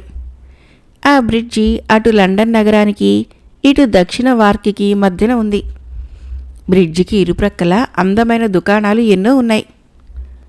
ఒకచోట ప్రశాంత వాతావరణంలో నెలకొని ఉన్న ఒక చర్చి ఉంది. ఆ చర్చిలో తల్లి తండ్రి పట్టించుకొని అనాథ పిల్లలు పెరిగి పెద్ద అవుతారు, భిక్షమెత్తుకొని జీవిస్తారు. చివరికి అక్కడే చనిపోతారు. ఎవరు ఎక్కడ ఉన్నారో అక్కడున్న వారందరికీ తెలుసు. ఎడ్వర్డ్ హెండన్ జనాన్ని తప్పించుకుంటూ హోటల్లో అద్దెకు తీసుకున్న గది వద్దకు వచ్చాడు. అంతలో ఒక వ్యక్తి జనాన్ని తోసుకుంటూ ముందుకు వచ్చి ఎడ్వర్డ్ చేయిపుచ్చుకొని ఇలా అన్నాడు, చివరికి దొరికావు. ఈసారి నిన్ను విడిచిపెడతాననుకోకు. ఇప్పుడు నా నుంచి తప్పించుకోలేవు. ఆ వ్యక్తి ఎవరో కాదు, టామ్ తండ్రి జాన్ కేంటీ. హెండన్ వెనక్కు తిరిగి, ఆ కుర్రవాణ్ణి ముట్టుకున్నా, చిన్న మెత్తు బాధ కలిగించినా అమాంతం నిన్నెత్తి బ్రిడ్జి క్రిందకి విసిరేస్తాను, జాగ్రత్త అన్నాడు జాన్ కేంటీతో. నేను ఈ కుర్రవాడికి తండ్రిని. నా ఇష్టం, ఏమైనా చేసే హక్కు నాకుంది. మధ్యలో నీవెవరివి అడగటానికి అన్నాడు జాన్ కేంటీ కోపంగా. ఓహో అలాగా, నీ వంటి తండ్రి దగ్గర ఉండటం కంటే ఇతను చనిపోవటమే మంచిది సుమా. సరే, ఇక నీ దాన్నే నువ్వు వెళ్ళు. కుర్రవాడి విషయం మర్చిపో. కాదంటావా? హెండను గుడ్లు రుముతూ చూశాడు.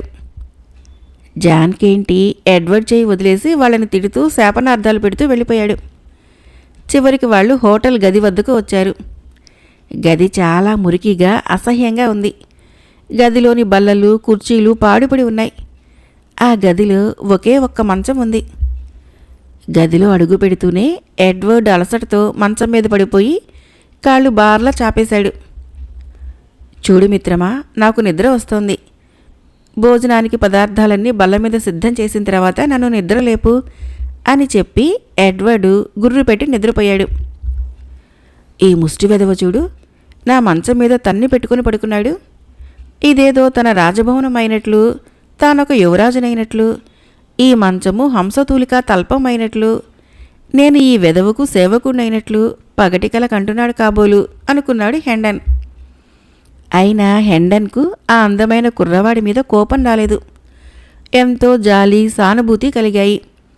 అతడి ముఖంలోని అమాయకత్వము స్వచ్ఛత హెండన్కి బాగా నచ్చాయి. అతడిని తన స్వంత తమ్ముడిగా భావించాడు. కుర్రవాడి ముఖం మీద పడుతున్న ముంగుర్లని ప్రేమగా వెనక్కి తన చేతి వేళ్లతో దువ్వి సరిచేశాడు.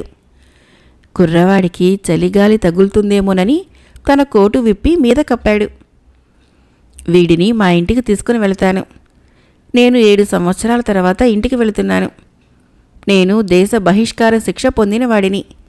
నా కుటుంబము అక్కడే క్షేమంగా ఉన్నట్లయితే ఈ పిచ్చి ముష్టి కుర్రవాడు కూడా మాతో పాటే ఉంటాడు అనుకున్నాడు హెండన్. ప్రభు, నిద్ర లేవండి, భోజనం సిద్ధం చేయబడింది అంటూ హెండన్ బిగ్గరగా అరిచాడు. ఎడ్వర్డ్ నిద్ర లేచాడు.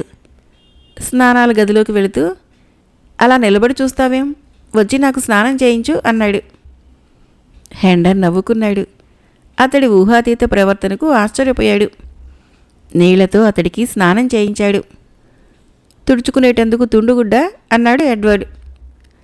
హెండన్ టవల్ తీసుకొచ్చి చేతులు అవి తుడిచాడు. ఎడ్వర్డ్ వచ్చి బల దగ్గర కూర్చున్నాడు.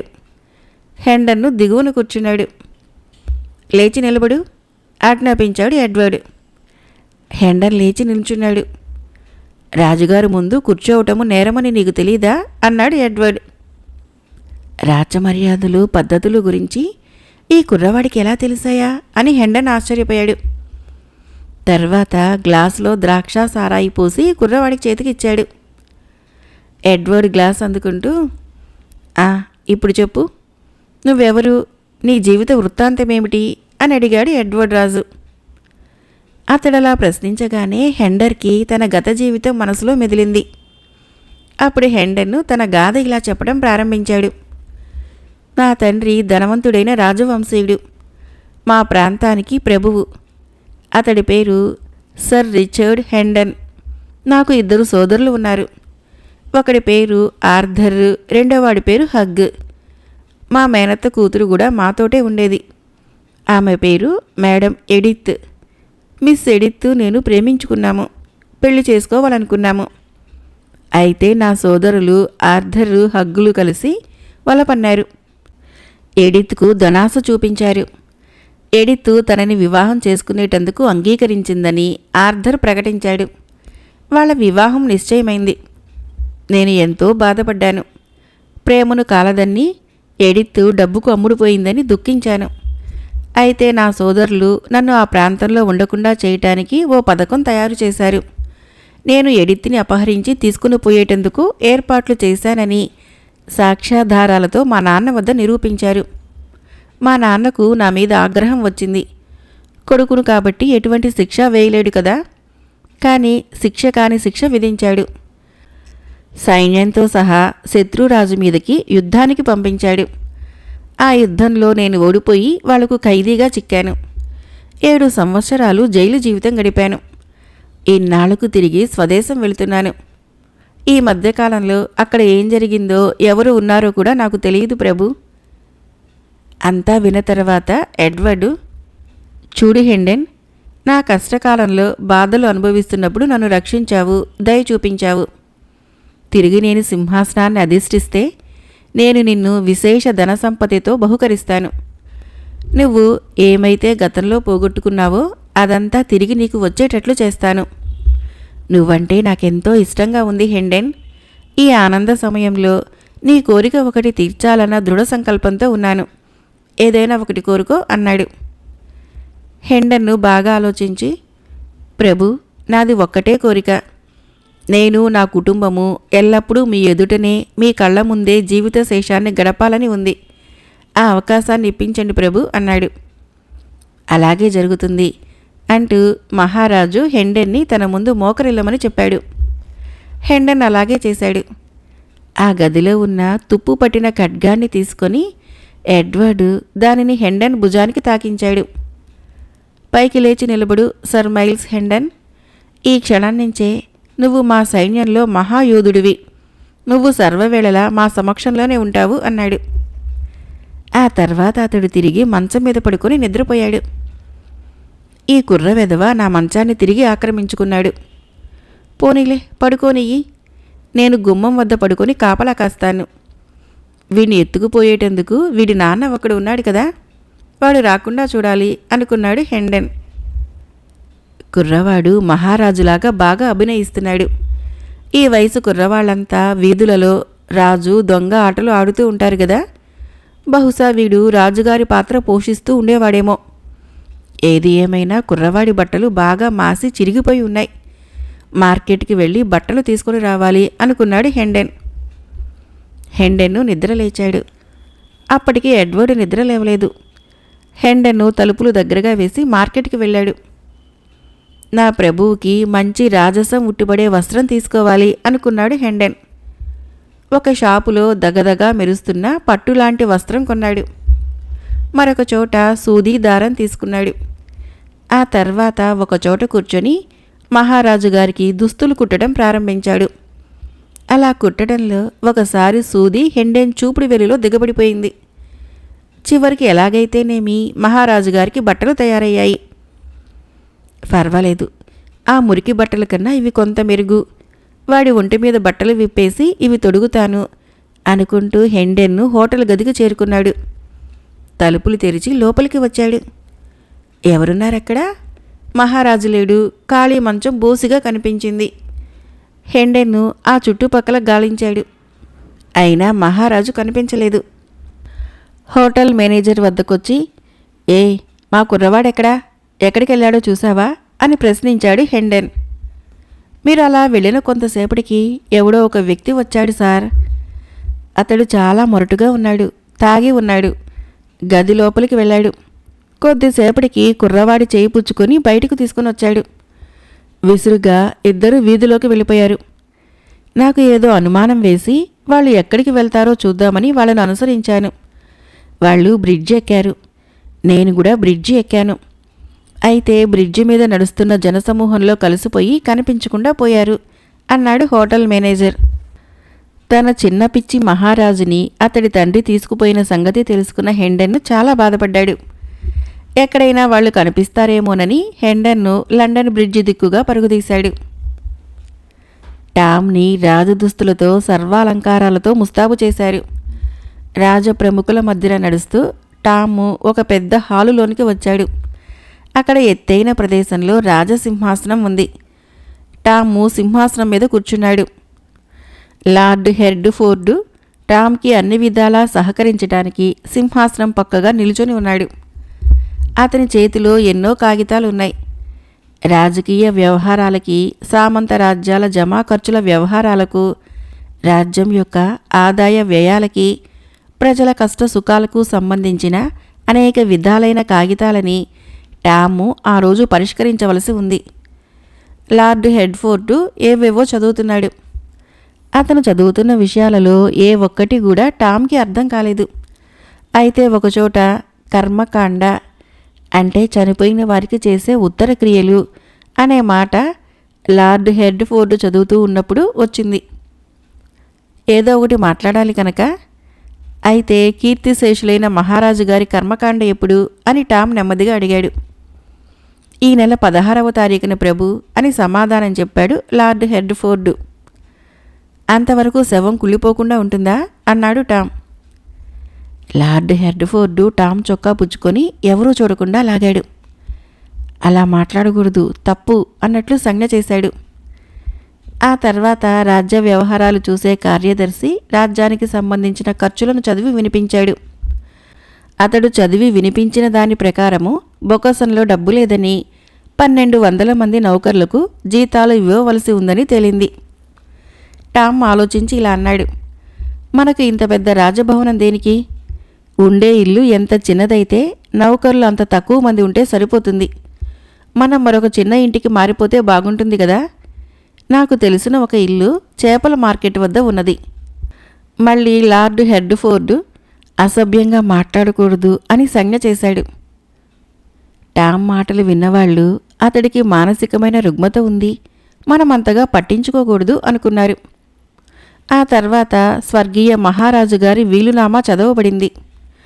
అందరూ ఏ ప్రాంతానికి ఎవరు ప్రభువులుగా ఉండాలో, ఎవరు ఏ పదవులలో ఉండాలో ఆ వీలునామాలో రాయబడి ఉంది. వీళ్ళందరి కోసము, రాజభోగాల కోసము ఇంతింత డబ్బు ఖర్చు చేయక రాజుగారు తీర్చవలసిన అప్పులన్నింటినీ ముందుగా తీర్చేస్తే బాగుండును కదా అనుకున్నాడు టామ్. ఆ వెంటనే టామ్కి ఇంకొక ఆలోచన వచ్చింది. ఎవరో ముక్కు మొగం తెలియని వారిని ప్రభువులుగా, రాజప్రముఖులుగా నియమిస్తున్నాం కదా, అటువంటప్పుడు మా అమ్మని ఓఫల్ కోర్టు ప్రాంతానికి రాణిగా నియమిస్తే బాగుండును కదా అనుకున్నాడు. అంతలోనే నాకు ఈ మహారాజు పదవి శాశ్వతమా ఏమిటి?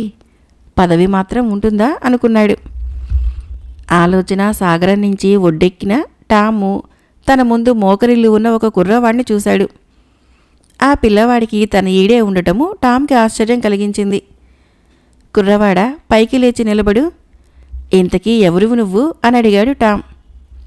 ఆ కుర్రవాడు లేచి నిలబడి, నా పేరు హంఫ్రే మారో, నేను మీకు బదులుగా కొరడా దెబ్బలు తినే కుర్రవాడిని ప్రభు అన్నాడు. టామ్ ఆశ్చర్యపోతూ, నేను ఇంత క్రితం నిన్ను చూడలేదే, నువ్విక్కడ చేసే ఉద్యోగమేమిటి అని అడిగాడు. 2 రోజుల క్రితము మీరు గ్రీకు భాష మాట్లాడేటప్పుడు తొట్రుపాటు పడ్డారు. అది తప్పుగా భావించి ఉపాధ్యాయురాలు నన్ను కొరడాతో కొట్టింది. అంటే మీరు చేసే తప్పులకు నేను శిక్ష అనుభవిస్తూ ఉంటానన్నమాట. నా ఉద్యోగం అదే ప్రభు అన్నాడు హంఫ్రే మారో. ఎంత ఆశ్చర్యకరమైన విషయం! సిగ్గుపడవలసిన విషయం కూడా. ఒకరు చేసిన తప్పుకు మరొకరు శిక్ష అనుభవించటమా అంటూ టాము ఆశ్చర్యపోయాడు. చదువు విషయంలోనే కాదు ప్రభు, మీరు ఏ విషయంలో పొరపాట్లు చేసినా నా వీపు మీద కొరడా దెబ్బలు పడతాయి. మీరు మహారాజులు కదా, మిమ్మల్ని దండించే హక్కు మీ తల్లిదండ్రులకు కూడా ఉండదు మహారాజా అన్నాడు హంఫ్రే మార్లో. నేను దీనికి అంగీకరించను. భవిష్యత్తులో నా తప్పులకు నేనే కొరడా దెబ్బలు తింటాను. ఆ విధంగా శాసనం చేస్తాను అన్నాడు టామ్. అది వింటూనే ఆ కుర్రవాడు చేతులు జోడించి, ఆ పని మాత్రం చేయకండి ప్రభు. అది నా బ్రతుకు తెరువు మీదనే దెబ్బ కొడుతుంది. మహారాజుల కొరడా దెబ్బలు తినటం నా ఉద్యోగం ప్రభు. ఆ ఉద్యోగం పోతే నా మీద ఆధారపడిన నా కుటుంబం గత ఏం కావాలి చెప్పండి. ఈ ఉద్యోగము ఇప్పుడు పుట్టింది కాదు ప్రభు. మా తాత ముత్తాతలు కూడా ఇదే ఉద్యోగాన్ని మీ తాత ముత్తాతల వద్ద చేశారు అన్నాడు. టామ్ నవ్వి, అలాగా, అయితే నువ్వు కొరడా దెబ్బల కుర్రవాడిలాగా ఉండు. నీ ఉద్యోగం శాశ్వతం. అయితే నేను తప్పులు చేయకుండా జాగ్రత్త పడతాను అన్నాడు. ఆ కుర్రవాడు తల వంచి టామ్కు సంతోషపూర్వకంగా నమస్కరించి వెళ్ళిపోయాడు. టాము అన్ని విషయాలు నేర్చుకున్నాడు. రాజకీయ వ్యవహారాలు స్వయంగా చక్కదిద్దుకోగలుగుతున్నాడు. మహారాజా హుందాతనాన్ని ప్రముఖులందరి ముందు ప్రదర్శించగలుగుతున్నాడు. ఇతర దేశాల రాయబారులతో ఎలా మాట్లాడాలో, ఎవరిని ఎలా సన్మానించాలో అన్నీ నేర్చుకున్నాడు. ఒకనాడు టాము తన శయన మందిరంలో కూర్చొని అద్దాల కిటికీ గుండా దూరంగా కనిపిస్తున్న వీధిలోకి చూడసాగాడు. వీధిలో నడుస్తున్న జనమందరూ స్వేచ్ఛాజీవులుగా కనిపించారు. అవును, వాళ్లకున్న స్వేచ్ఛ తనకెక్కడిది? ఈ రాజాంతఃపురము తనకొక బంగారు పంజరం. ఎడ్వర్డ్ మహారాజు ఎక్కడ ఉన్నాడో, తన తండ్రితో ఎన్ని బాధలు పడుతున్నాడో, ఎన్ని దెబ్బలు తన్నులు తింటున్నాడో. ఈ మహారాజు జీవితం కన్నా ఆ ముష్టి జీవితమే ఎంతో సుఖప్రదమైనది. ఇది బానిస బ్రతుకు, అది స్వేచ్ఛగా జీవించే ఆనందమైన జీవితము అనుకున్నాడు టాము. అంతలో టామ్కి వీధిలో చప్పట్లు కేరింతలు కొడుతూ వెళుతున్న గుంపు ఒకటి కనిపించింది. అదేమిటో తెలుసుకోవాలనుకున్న టాము దగ్గరగా ఉన్న లార్డుతో, వీధిలో పోతున్న ఆ గుంపేమిటి అని అడిగాడు. ఏం లేదు ప్రభు, తమరు మహారాజు అయిన శుభ సందర్భాన వాళ్ళు మిమ్మల్ని పొగుడుతూ జయ జయధ్వానాలు చేస్తూ వెళుతున్నారు అన్నాడు లార్డు వినయంగా. పొగడ్తలకు ఉబ్బిపోయే రాజవంశంలో పుట్టినవాడు కాదు టామ్. మీ ఊహ కట్టిపెట్టి అదేమిటో, వాళ్ళ సంతోషానికి కారణమేమిటో తెలుసుకుని రమ్మని గార్డులను పంపించండి అన్నాడు టామ్ గంభీరంగా. లార్డు వెంటనే బయటికి వెళ్ళి గార్డులతో చెప్పాడు. గార్డులు వెళ్ళి గుంపును ఆపుచేసి విషయమేమిటని అడిగారు. ఆ గుంపు మధ్యగా ఒక మగవాడు, ఒక ఆడమనిషి, ఆమె కూతురు ఉన్నారు. వాళ్ళని రక్షక భటులు తీసుకొని వెళుతున్నారు. వీళ్ళు నేరస్తులు, వీళ్ళను జైలుకు తీసుకుని వెళ్తున్నారు అన్నారు కొంతమంది. గార్డులు తిరిగి వచ్చి ఆ విషయాన్ని టామ్కి మనవి చేశారు. ఆ నేరస్తులని రాజభవనంలోకి తీసుకుని రావాల్సిందిగా టాము రాజభటులకు ఆజ్ఞలు జారీ చేశాడు. తక్షణము రాజభటులు వీధిలోకి వెళ్ళి ఆ ముగ్గురిని తీసుకొచ్చి మహారాజు ముందు నిలుచుండబెట్టారు. అదేమిటో చూద్దామని సభాసదులు, రాజప్రముఖులు అక్కడ హాజరయ్యారు. టాము ఆ వ్యక్తి ముఖం వంక పరీక్షగా చూశాడు. ఆ ముఖం ఎక్కడో చూసిన జ్ఞాపకం వచ్చింది టామ్కి. అవును, ఒకసారి మా కుర్రవాళ్ళమంతా థేమ్స్ నదిలో స్నానం చేస్తున్నాం.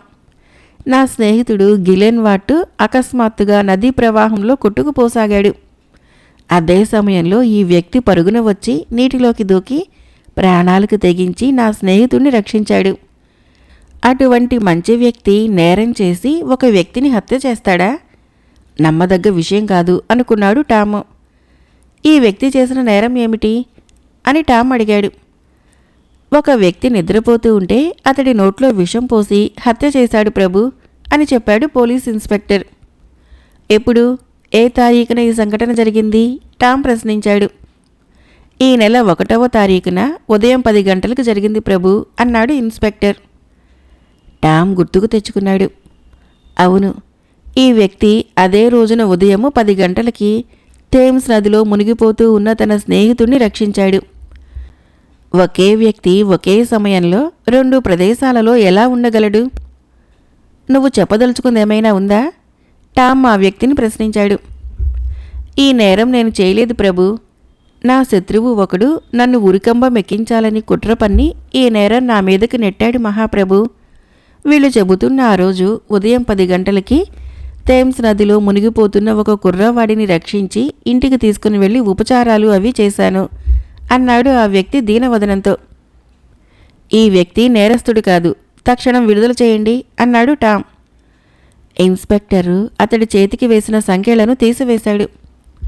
అక్కడున్న సభాసదులు, రాజప్రముఖులు మహారాజు గారి దయాగుణానికి ఎంతో సంతోషించారు. న్యాయ నిర్ణయాన్ని శ్లాఘించారు.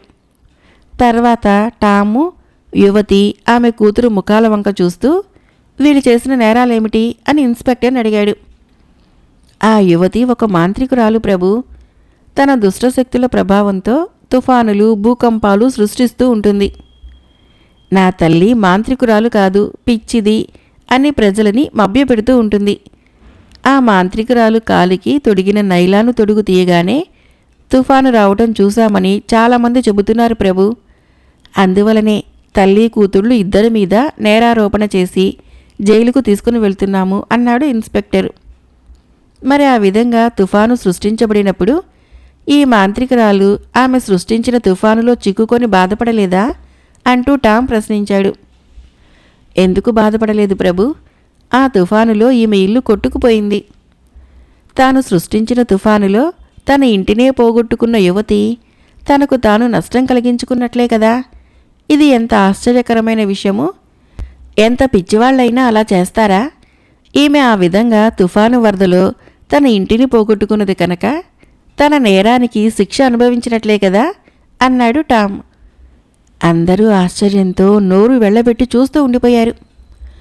చూడమ్మా, నువ్వు సృష్టించే తుఫాను చూడాలని ఉన్నది. ఏది? ఆ నైలాన్ తొడుగు తీసి దుష్టశక్తుల్ని ఆహ్వానించు అన్నాడు టామ్. ఆ యువతి కాలికి తొడిగిన నైలాన్ తొడుగు తీసేసింది. అయినా ఏం జరగలేదు. పాపం, ఈమె దుష్టశక్తుల ప్రభావం పోగొట్టుకుని ఉంటుంది కనుక ఎవరికీ ఎటువంటి భయమూ అవసరం లేదు.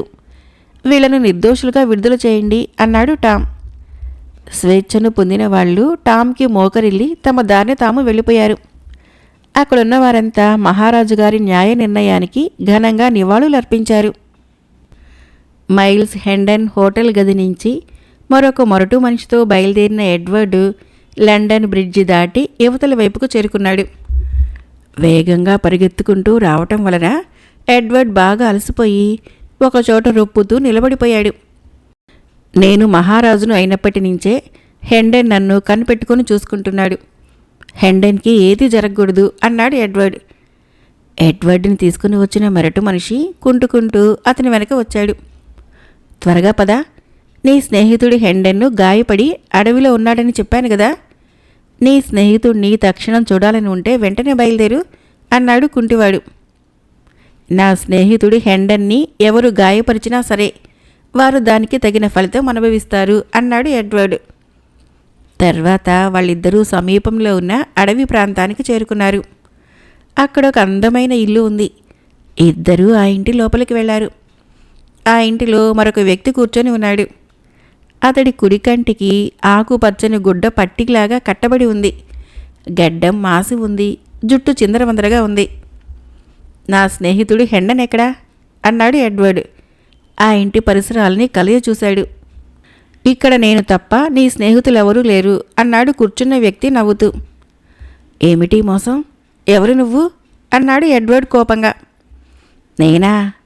నేను నీ కన్న తండ్రిని, జాన్ కేంటీని. నువ్వు నన్ను గుర్తుపట్టలేదా అన్నాడు ఆ వ్యక్తి కోపంగా. ఇక్కడికెలా వచ్చావు? రావలసి వచ్చిందిరా రాస్కెల్. నేనొక హత్య చేశాను. వేషం మార్చుకొని ఇలా తప్పించుకొని రావాల్సి వచ్చింది. ఇక మీదట నా పేరు జాన్ కేంటీ కాదు. నీ పేరు టామ్ కాదు, జాన్. ఆ పేరు గుర్తుంచుకో అన్నాడు జాన్ కేంటీ. నా పేరు ఎడ్వర్డ్. నేను మహారాజుని అన్నాడు ఎడ్వర్డ్ అని అక్కడి నుంచి దూరంగా వెళ్ళిపోయాడు. జాన్ కేంటీ నవ్వి, భయపడకు, నా కొడుక్కి పిచ్చి పట్టింది అన్నాడు. వాళ్ళు దూరంగా వెళ్ళి మాట్లాడుకోసాగారు. ఎడ్వర్డ్ అటు ఇటు చూశాడు. అక్కడ ఎండుగడ్డి పరిచి ఉంది. ఎడ్వర్డ్ వెళ్ళి దానిమీద కాళ్ళు చాపుకొని మేను వాల్చాడు. అతనికి చిన్నతనంలో తండ్రితో గడిపిన మధురమైన రోజులు జ్ఞాపకం వచ్చాయి. మా నాన్న 8వ హెన్రీ ప్రజలకు చండశాసనుడు. ఆయనంటే అందరూ భయపడేవారు. కానీ నన్నెంతగానో ప్రేమించేవాడు. మా నాన్న చనిపోయేటప్పుడు దగ్గర లేకపోయాను. అదే బాధగా ఉంది. అని అలా ఏవేవో ఆలోచించుకుంటూ ఎడ్వర్డు నిద్రలోకి జారుకున్నాడు. వర్షపు చినుకులు ఇంటి పై భాగం నుంచి కారుతూ ఎడ్వర్డ్ ముఖం మీద పడగానే అతనికి మెలకువ వచ్చింది. కొద్ది దూరంలోనే ఎవరో కూర్చొని బిగ్గరగా మాట్లాడుకుంటూ ఉండటము ఎడ్వర్డ్కి వినిపించి తల తిప్పి చూశాడు. అక్కడ ఒకచోట పెద్ద మంట వేసి ఉంది. మంట చుట్టూ చాలామంది కూర్చొని ఉన్నారు. వాళ్ళల్లో స్త్రీలు, పురుషులు, పిల్లలు, ముసలివాళ్ళు ఉన్నారు. సరిగ్గా నడవలేని బలహీనులు, అంగవైకల్యం కలవాళ్ళు, కర్రల సహాయంతో నడిచే కుంటివాళ్ళు, తమ కుక్కల మార్గదర్శకత్వంతో మందులు అమ్ముకునే గుడ్డివాళ్ళు, చంటి పిల్లల తల్లులు వాళ్ళల్లో ఉన్నారు. ఏది ఏమైనా వాళ్ళంతా ముష్టివాళ్లే. అకస్మాత్తుగా అక్కడి వాతావరణం మారిపోయింది. బ్రాందీ సీసాలు బయటకు వచ్చాయి. గ్లాసులు నిండిపోయాయి. కేకలు, పెడబొబ్బలు, నవ్వులు, కేరింతలు అధికమయ్యాయి. వాళ్ళు మైకంలో ఇష్టం వచ్చిన పాటలు పాడటం ప్రారంభించారు. గుడ్డివాళ్ళు తమ తమ కళ్లకు కట్టిన ఆకుపచ్చని గంతలు విప్పేశారు. నిజానికి వాళ్ళు గుడ్డివాళ్ళు కాదు. కొంతమంది తమ కొయ్య కాళ్ళని తీసి పక్కన పెట్టి నడుస్తూ గెంతసాగారు. అంతా లేచి ఒకరి చేతులు మరొకరు పుచ్చుకొని మంట చుట్టూ నృత్యం చేయసాగారు. ఈ 25 మంది సభ్యులు గల ముష్టి సంఘానికి ఒక నాయకుడున్నాడు. వాడి పేరే రఫ్లర్. రఫ్లర్రు వాళ్లతో పాటు కొంతసేపు నృత్యం చేసిన తర్వాత ఫలానా కుటుంబం వారు ఏమయ్యారంటూ ప్రశ్నించాడు. ఆ కుటుంబంలోని కుర్రవాడు వీధి దెబ్బలాటలో చంపబడ్డాడు. ఆ తల్లిని ప్రజలు మంత్రగత్తె అన్న సాకుతో రాళ్లతో కొట్టి చంపేశారు అన్నారెవరో. ముఠా సభ్యులలో నిరాశ, నిస్పృహలు ఆవరించి అంతా నిశ్శబ్దంగా ఉండిపోయారు. వాళ్ళని ఉత్సాహపరచటానికి రఫ్లర్రు మరి 2 బ్రాందీ సీసాలు ఇచ్చాడు. తర్వాత వాళ్ళు తమ తమ బాధామయ గాథల్ని ముచ్చటించుకోసాగారు. నాకు మంచి పొలం ఉండేది. మా కుటుంబము పొలం మీద వచ్చే ఆదాయంతో ఎంతో హాయిగా బ్రతికేవాళ్ళం. అయితే మేము ఆనందంగా ఉండటంతో ధనవంతులైన కులీనులు చూడలేకపోయారు. బలవంతంగా మా పొలాన్ని లాక్కున్నారు. మమ్మల్ని చిత్రహింసల పాలు చేశారు. నేను వాళ్ళ బాధపడలేక పారిపోయి వచ్చాను. బ్రతుకు తెరువు కనిపించక ఇలా ముష్టివాడిగా మారి అడుక్కుంటున్నాను అని చెప్పాడు. ఇంకొకడు, మా ప్రాంతంలోని కులీనులు కూడా మా ఎడల క్రూరంగా ప్రవర్తించారు. అందమైన మా ఆడవాళ్ళని ఎత్తుకుపోయారు. అడ్డం వచ్చిన వారిని నరికి పారేశారు. దొరికిన వాళ్లను చెట్లకు కట్టి నిర్దాక్షిణ్యంగా వాతలు పెట్టారు. కొరడాలతో కొట్టారు అన్నాడు. ఆ విధంగా కథలు చెప్పుకున్నారు. ఇది నిరంకుశ ప్రభుత్వం. ఈ అన్యాయం నశించాలి. సామాన్యుడికైనా చక్రవర్తికైనా చట్టం ఒకటే అయినప్పుడు దేశం బాగుపడుతుంది అంటూ వాళ్ళు ప్రభుత్వాన్ని శాపనార్థాలతో ముంచెత్తారు. మనం ముష్టెత్తుకుంటున్నాం, బ్రతుకుతున్నాం. అయినా సరే ప్రముఖులు నాకు తెలిసిన చాలామంది మన ముష్టి సోదరులని ఎత్తుకుపోయి బానిసలుగా అమ్మేశారు.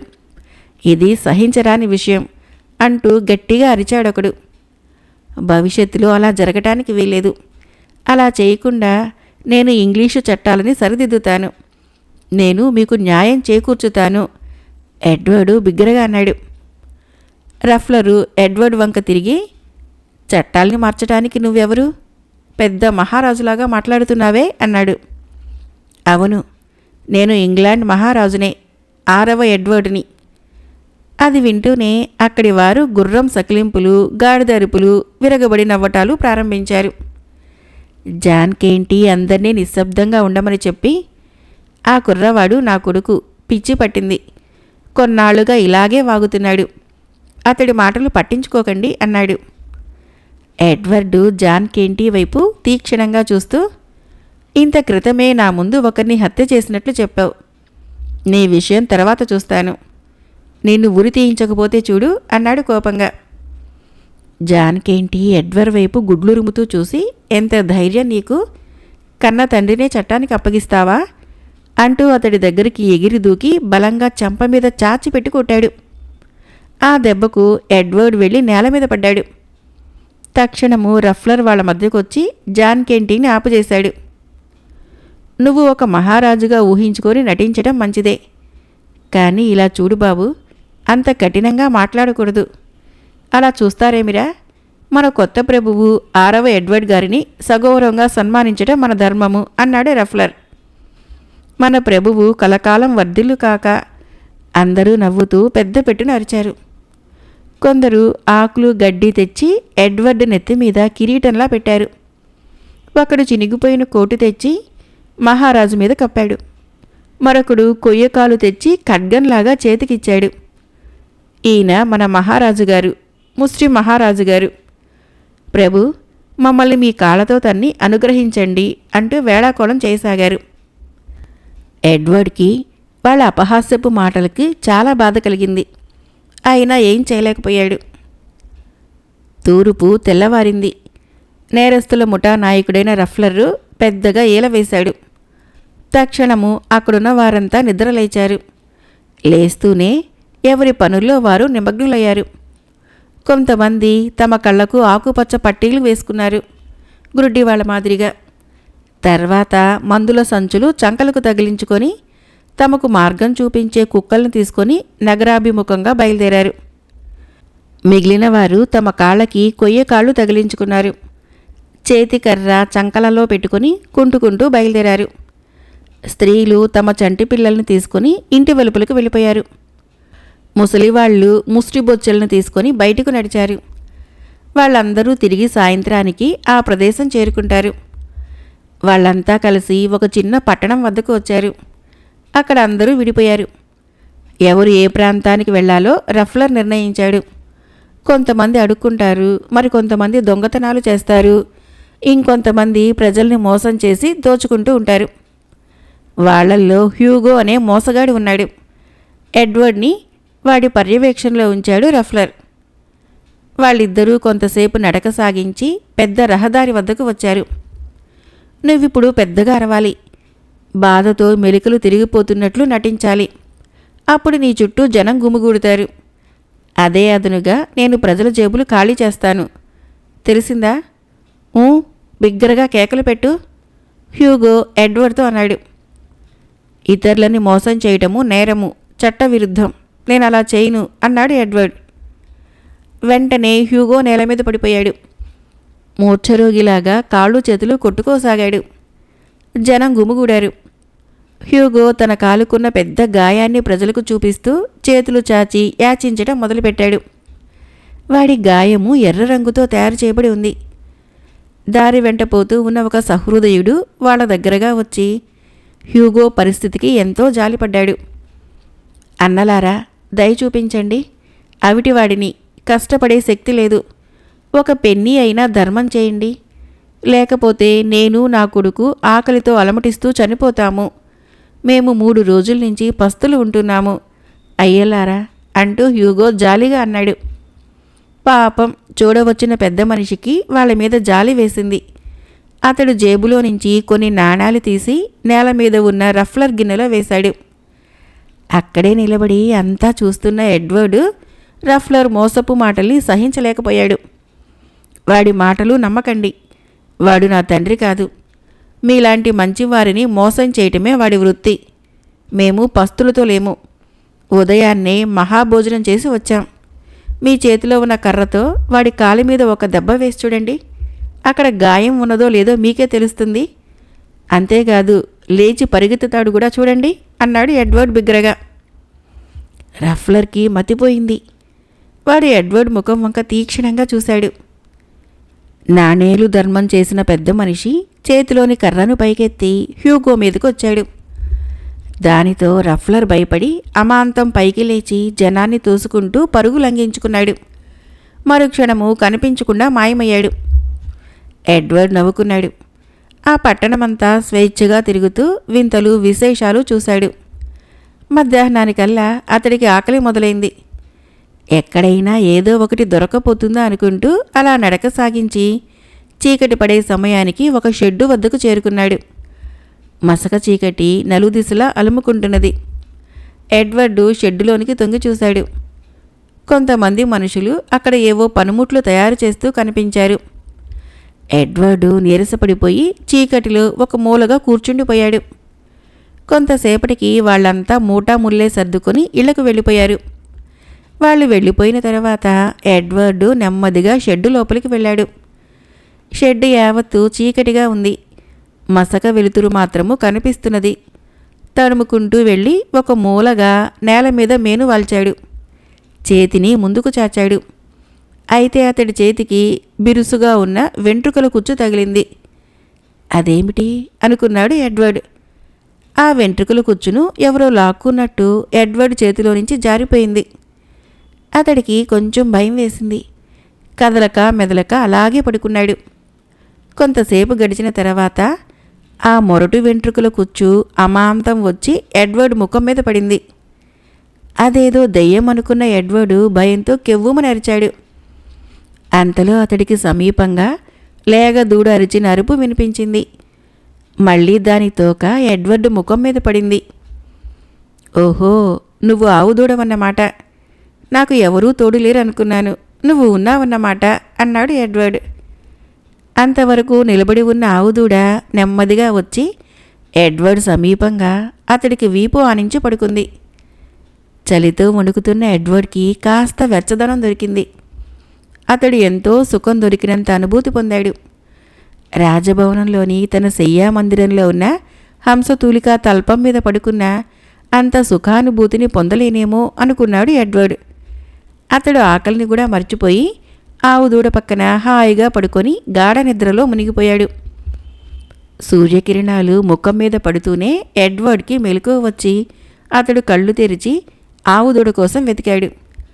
అది కొద్ది దూరంలో నిలబడి మీద వాలుతున్న ఈగల్ని తోకతో తోలుకుంటూ కనిపించింది. అంతలో తన గుండెల మీద ఏదో కదులుతున్నట్లు అనిపించి ఎడ్వర్డు చొక్కా ఎత్తి చూసుకున్నాడు. తక్షణము ఎలుకపిల్ల ఒకటి చొక్కా నుంచి యువతలకు దూకి పారిపోయింది. దీనికి నా కంపుగొట్టే మురికి బట్టల్లో నిద్రపోవటమే సుఖమనిపించింది కాబోలు అనుకొని హాయిగా నవ్వుకున్నాడు. ఎడ్వర్డ్కి పైకి లేవాలనిపించలేదు. లేచి మాత్రం ఏం చేయాలి, ఏ రాజకార్యాలు వెలగబెట్టాలి? మళ్ళీ కళ్ళు మూసుకొని ఏవేవో ఆలోచించసాగాడు. సూర్యకిరణాల తీక్షణత అధికం కావటంతో ఎడ్వర్డు కళ్ళు తెరిచాడు. అతడికి ఎదురుగా కొంతమంది పల్లెటూరి పిల్లవాళ్లు నిలుచొని తననే వింతగా చూస్తూ ఉండటము ఎడ్వర్డ్ కంటపడింది. ఎడ్వర్డ్ లేచి కూర్చొని వాళ్ళని చూసి నవ్వాడు. ఎడ్వర్డ్ అందచందాలు ఆ పిల్లలకి ఎంతో సంతోషాన్ని కలిగించాయి. అందులో ఉన్న కొంచెం పెద్ద పిల్లలు, ఎవరు నువ్వు, ఎక్కడి నుంచి వచ్చావు అని అడిగారు. నేను మహారాజుని, ఇంగ్లాండ్ మహారాజుని అన్నాడు ఎడ్వర్డ్. నువ్వు ఇంగ్లాండ్ రాజువా? అయితే చిరిగిపోయిన బట్టలు వేసుకున్నావేమిటి? నీ రాజదుస్తులు ఏమైనాయి? నెత్తిమీద కిరీటం ఉండాలి కదా, అదేది? కొంతమంది పిల్లలు అమాయకంగా అడిగారు.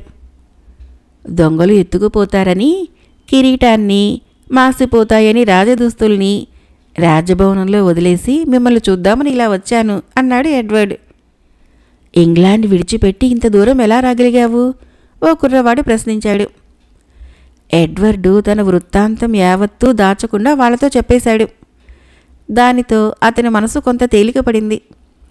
మనసులోని కష్టాలు, బాధలు మరొకరితో చెప్పుకుంటే హృదయం తేలికపడుతుంది కదా. ఎడ్వర్డ్ చెప్పింది పిల్లలు శ్రద్ధగా విన్నారు. అతడి గాథని వాళ్ళు నమ్మారు. కొంతమంది పిల్లలు వాళ్లల్లో వాళ్ళు కూడబలుక్కొని పరిగెత్తుకుంటూ వెళ్ళిపోయారు. ఎంత మంచి హృదయం వీళ్ళది! నా అధికారాలు నాకు తిరిగి వచ్చిన తర్వాత వీళ్ళకి ఏదైనా ఓ మంచి చేస్తాను. ఎవరూ నా మాటలు నమ్మకపోయినా వీళ్ళు నమ్మారు అనుకున్నాడు ఎడ్వర్డ్. వెళ్ళిన పిల్లలు తమ తల్లిని వెంటబెట్టుకుని వచ్చారు. ఆమె ఎడ్వర్డ్ను చూసి జాలిపడింది. కుర్రవాడు సున్నితంగా, నాజూకుగా, అందంగా ఉన్నాడు. పాపం మతిస్థిమితం తప్పినట్లుంది అనుకుంది ఆమె. పిల్లలు ఆమెకు ఎడ్వర్డ్ గురించి అన్ని విషయాలు ముందే చెప్పారు. అయితే అతడు మహారాజు అనే విషయాన్ని ఆమె నమ్మలేదు. నీకు గొర్రెల గురించి కానీ, గొర్రెల పెంపకం గురించి కానీ ఏమైనా తెలుసా అడిగింది పిల్లల తల్లి. ఎడ్వర్డ్ శూన్యంలోకి చూస్తూ, గొర్రెలా? అవి ఏమిటి, ఎలా ఉంటాయి అన్నాడు అమాయకంగా. ఈ కుర్రవాడు రైతు కుటుంబానికి సంబంధించిన వాడు కాదు అనుకుంది ఆమె. మరి కుమ్మరి వాళ్ళ గురించి, కమ్మరి వాళ్ళ గురించి, లేదా నేత నేసే వారి గురించి కానీ నీకేమైనా తెలుసా? వాళ్ళు చేసే పనులు ఎప్పుడైనా చూసావా అని ఆమె ఎడ్వర్డ్ని ప్రశ్నించింది. ఎడ్వర్డు తల అడ్డంగా తిప్పాడు. వంట వార్పు గురించి తెలుసా అడిగింది. తెలుసు. అప్పుడప్పుడు నేను పెద్ద పెద్ద విందులు రాజభవనంలో ఏర్పాటు చేసినప్పుడు వంటశాలల్లోకి వెళ్ళి ఎలా వండుతున్నారో చూస్తూ ఉంటాను అన్నాడు ఎడ్వర్డ్. ఓహో, అది సంగతి. ఈ కుర్రవాడు రాజాంతఃపురంలో వంటలు చేసేవారి వద్ద సహాయకుడుగా పనిచేస్తూ ఉంటాడన్నమాట.